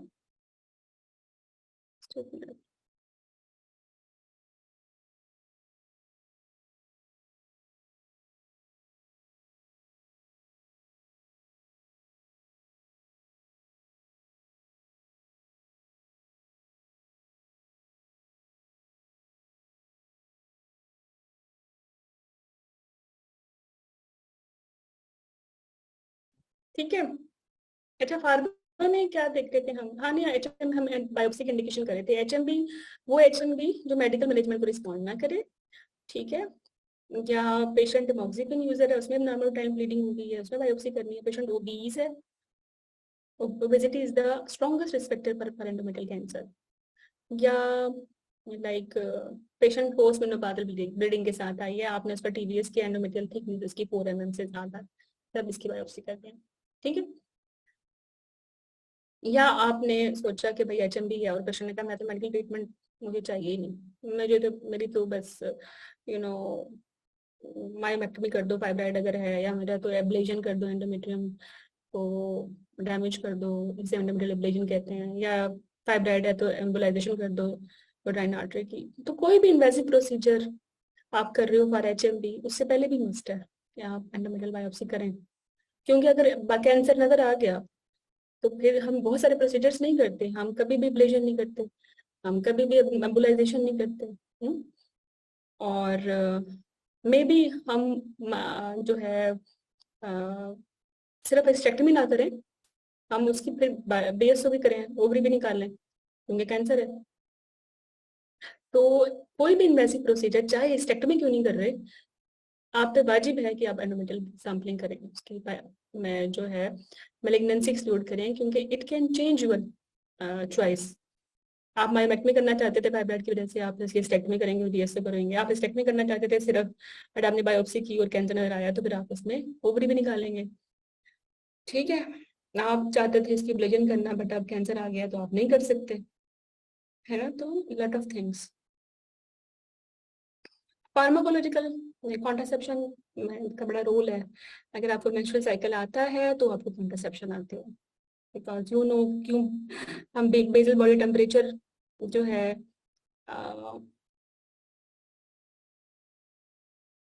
हाँ बेसल बॉडी टेम्परेचर का कनेक्शन में समझ आ जाएगा हमें। जो मैकेनिज्म ऑफ एक्शन है वेरियस ओसीपीज पीओपीज उनका हमें समझ आ जाएगा कि वैसे तो सारे की सारी ओवुलेशन इनहिबिट करते हैं ना, except traditional POPs, progesterone oral pills. इसके अलावा we can treat various HMB diseases, we can treat irregular cycle. अगर हमें ओवेरियन साइकिल एंडोमेट्रियल साइकिल आता है तो हम इरेगुलर साइकिल को भी एड्रेस कर सकते हैं। इनफर्टिलिटी की treatment very important, PCO very important, PMS उसमें भी हमने ओवुलेशन को इनहिबिट करना होता है। इसके अलावा जो एंडोमेट्रियोसिस है वो किस लिए होता है, वो भी तो ओवेरियन साइकिल की वजह से होता है ना। मतलब लाइक एस्ट्रोजन बनती है, फॉलिकुलर जेनेसिस पुअर होती है, तो अगर ऐसे पेशेंट को ओवरी को हम साइलेंट कर दें जीएनआरएच देके या ओसीपीस देके, तो एस्ट्रोजन की बजाय प्रोजेस्टेरोन बनेगा जो एंडोमेट्रियोसिस में अच्छा है। एडिनोमायोसिस की हम ट्रीटमेंट हम कर सकते हैं। मतलब आधे ज्यादा तो गायनी ओब्स नो डिपेंड आपके good concept of menstrual cycle भी करती है। ठीक है, ओके। तो अब क्या बचा है इसका, हाँ, तो इसका ओवरव्यू बच कर रहे थे हम। ओवरव्यू में हमने किया कि भाई प्यूबर्टी पे स्टार्ट होता है साइकिल, मेनोपॉज में एंड हो जाता है, वेरियस फेजेस अपने की, pre ovulation, post ovulation, respect of ovarian cycle and uterine cycle. हमने कहा कि जो लुटियल फेज है वो फिक्स होती है, जो फोलिकुलर फेज है वो फ्लक्चुएट करती है। फिर हमने डिटेल में एंडोमेट्रियल ओवेरियन साइकिल पढ़ा। फिर हमने ओवोजेनेसिस को बड़े डिटेल में पढ़ा और फोलिकुलर जेनेसिस बड़े डिटेल में पढ़ा। ठीक है, यहाँ आप देखें कि फोलिकल में एक होती है प्री एंट्रल फेज, एक होती है एंट्रल फेज। एंट्रल फेज में जो फोलिकल का नाम है वो टर्शरी फोलिकल है, और ये प्री ओवुलेटरी फोलिकल होता है ग्रेवियन फोलिकल। ठीक है, दोनों में एंट्रल है। और प्री एंट्रल में हमारे पास क्या है, oogonia, primordial follicle, primary follicle and secondary follicle. I think somewhere I told secondary follicle is antral, तो इसको ठीक कर लें। Secondary follicle is pre antral phase, वो सेकेंडरी फोलिकल जिसने डेवलप होना है इनटू द टर्शरी फोलिकल, उससे ही एंट्रम उसमें होगा। ठीक है, और इसी सेकेंडरी फोलिकल में जो प्राइमरी ओवोसाइट है वो यहाँ जाके सेकेंडरी ओवोसाइट बनेगा। ठीक है, अगर मैं ये कहूँ कि 6 वीक ऑफ लाइफ पे माइटोसिस हो रही है, ठीक है, 1 के 4 बन गए हैं ओवागोनिया। फिर 20 वीक के मियोसिस स्टार्ट हो गई। मियोसिस स्टार्ट हुई तो वो टिल पबर्टी जो है मियोसिस 1 में रहे, और मियोसिस 1 कंप्लीट हो गई आफ्टर ओवुलेशन से पहले, और फिर वो दोबारा रेस्ट हो गए मियोसिस 2 में, और मियोसिस 2 कंप्लीट होगी फर्टिलाइजेशन के बाद। ठीक है, तो बाकी पबर्टी पे क्या होता है, प्राइमोडियल फॉलिकल्स कोई 10-12 सेलेक्ट करती है नेचर ओवरी में से, उनमें डेवलपमेंट होती है, प्राइमरी फॉलिकल बनता है, सेकेंडरी फॉलिकल बनता है। वो सेकेंडरी फॉलिकल जिसमें एंट्रम आ जाए वो ग्रेवियन फॉलिकल बन जाता है और ओवुलेशन हो जाती है। ठीक है, और फिर ओवुलेशन के बाद फॉलिकल को बोलते हैं कार्पस लूटियम। नो फर्टिलाइजेशन तो ये कार्पस अल्बिकम। ठीक है, second meiotic division starts here. ये ओवुलेशन के बाद ही जो अंडा था, सेकेंडरी ओवोसाइट था जो स्पर्म्स से फ्यूज हुआ और ज़ाइगोट बना, तभी तो हुई ना फर्टिलाइजेशन। और आफ्टर फर्टिलाइजेशन हमारा सेकेंड म्यूटिक डिवीजन कंप्लीट होगी, सेकेंड प्रोबैडिक एक्सट्रूड हो गया, निकल गया बाहर। ये याद रखना कि आफ्टर फर्टिलाइजेशन होता है। बाकी हमने पढ़ा कि भाई 7 मिलियन होते हैं टिल 20, क्योंकि माइटोसिस हो रही है उसके बाद म्यूसिस होती है। ठीक है, फिर हमने पढ़ा कि ऑल एक्सनल बॉडीज मिलके फ्यूज करती हैं, एंट्रम एंट्रल फॉलिकल बनाती हैं।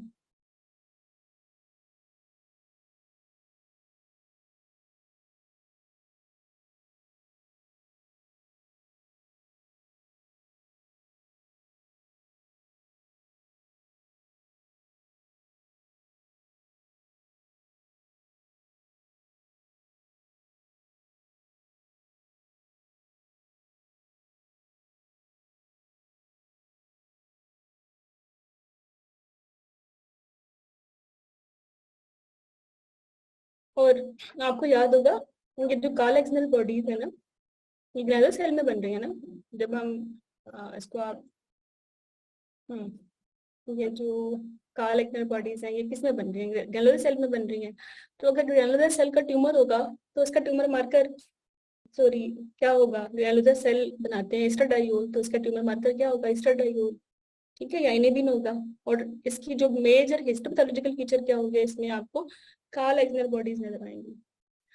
तो क्वाइट रेलिवेंट दिस थिंग कि ग्रैनुलोसा सेल में कॉलेजनल बॉडीज बनती हैं। तो अगर ग्रैनुलोसा सेल का ट्यूमर है तो इसकी जो पैथोलॉजिकल फीचर नजर आएंगे वो कॉलेजनल बॉडीज आपको नजर आएंगी ज्यादा। और जो ट्यूमर मार्कर है वो इसका एस्ट्राडायोल होगा, इनेबिन होगा, क्योंकि ये ग्रैनुलोसा सेल सिक्रीट करते हैं, ट्यूमर में ज्यादा सिक्रीट करेंगे, कट ऑफ से ज्यादा हो जाएंगे। ओके, फिर प्री एंट्रल फोलिकल है, मतलब सेकेंडरी फोलिकल ही है। फिर सेकेंडरी फोलिकल में L H F S H activities होती हैं। अब वो सेकेंडरी फोलिकल जो कि टर्शियल फोलिकल या एंट्रल फोलिकल या ग्राफियन फोलिकल बना है उसमें ओव्यूलेशन हो जाएगी। और उसके बाद वापस लौटियम आ गया। फिर प्राइमरी फोलिकल सेकेंडरी फोलिकल का कंपैरिजन है। फिर ग्राफियन फोलिकल का स्ट्रक्चर बताया हुआ है। फिर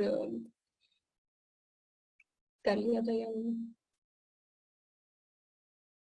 फिर साइजेस बताए हुए हैं कि जो डोमिनेंट फोलिकल का साइज है वो 20 से 30 mm ऑन एवरेज होता है। या हम एंटिसिपेट कर सकते हैं कि कोई भी डोमिनेंट फोलिकल अगर उसका साइज 18 mm है तो लाइकली टू रप्चर। इससे कम है तो वो उसमें प्रोबेबिलिटी नहीं है कि रप्चर होगा, इसका मतलब है कि नहीं होगी ओवुलेशन। हम साइज से भी अंदाजा लगा सकते हैं। तो क्लिनिकली बीटा एसिडिक इंजेक्शन हमें कब लगाना चाहिए? जब डोमिनेंट फोलिकल का साइज 18 mm है। ठीक है, इफ यू आर डूइंग, अगर आप aortic cycle let's due to some indication आप पेशेंट को इंड्यूस कर रहे हैं, पीसीओ का केस है और आपने जो है, या आईवीएफ का केस है, आपने एग्स रिट्रीव करने हैं, तो जो आइडियल टाइम है to give the beta hCG with respect to the follicle size is that when follicular size is 18 mm। ठीक है, और अगर साइज 30 mm से ज्यादा हो गया फिर वो रप्चर नहीं होने वाला, लाइकली वो सिस्ट बन जाता है। फिर सिस्ट, रिप्रोडक्टिव ईयर में सिस्ट 30 mm फोलिकल को बोलते हैं। और मीनोपॉज में 1 mm या 10 mm, 1 सेंटीमीटर या 10 mm का जो अंडा होता है या फोलिकल होता है उसको हम सिस्ट बोलते हैं। बाकी बाकी लेयर्स की बात हो गई।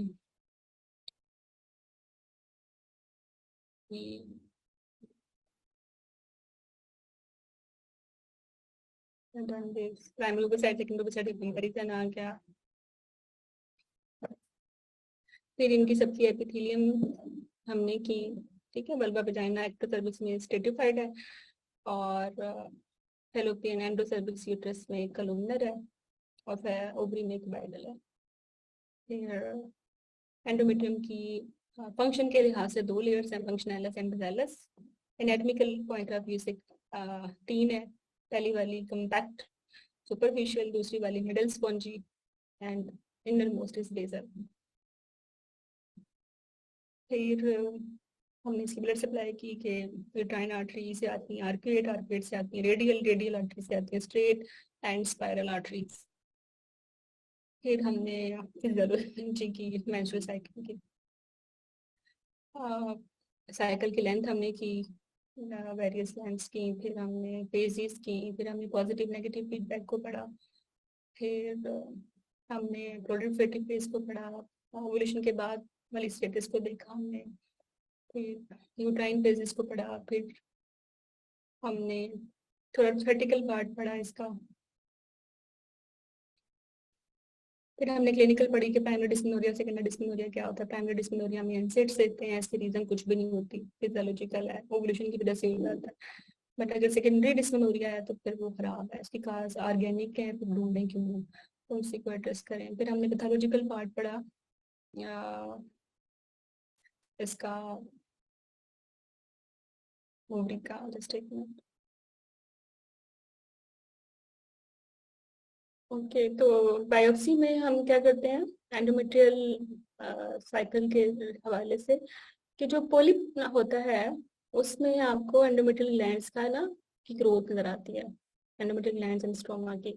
सिक्रेटरी एंडोमेट्रियम से बता दिया कि आपको सब न्यूक्लियर वैक्यूलेशन नजर आएगी। प्रोलिफरेटिव एंडोमेट्रियम से एंडोथेलियम नहीं एंडोमेट्रियम हो गया, से बता था कि 1:1 ग्लैंड्स एंड स्ट्रोमा रेशियो है, बट ग्लैंड्स डायलेटेड नहीं है।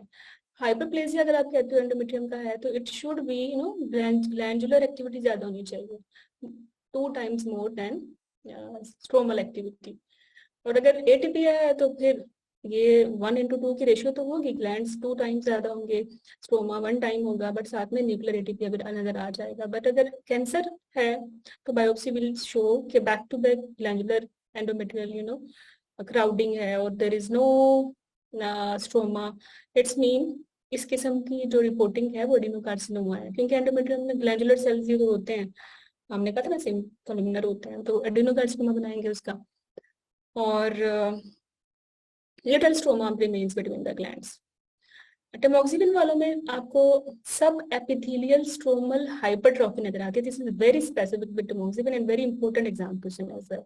टेमोक्सिफेन में मोस्ट कॉमन एंडोमेट्रियम में पोलिप होते हैं 36% और 20% आपको हाइपरप्लेजिया मिलता है। टेमोक्सिफेन जो पेशेंट खा रही है ना, उसमें करनी ही है बायोप्सी अगर एबनॉर्मल ट्रेंडिंग होती है। There is no role of doing TVS. अच्छा, पेशेंट अगर हार्मोन्स पे है तो फिर आपको मिक्स्ड हार्मोनल इम्बैलेंस नजर आएगा, कहीं प्रोलिफरेटिव फेज नजर आएगी, कहीं सिक्रेटरी फेज नजर आएगी।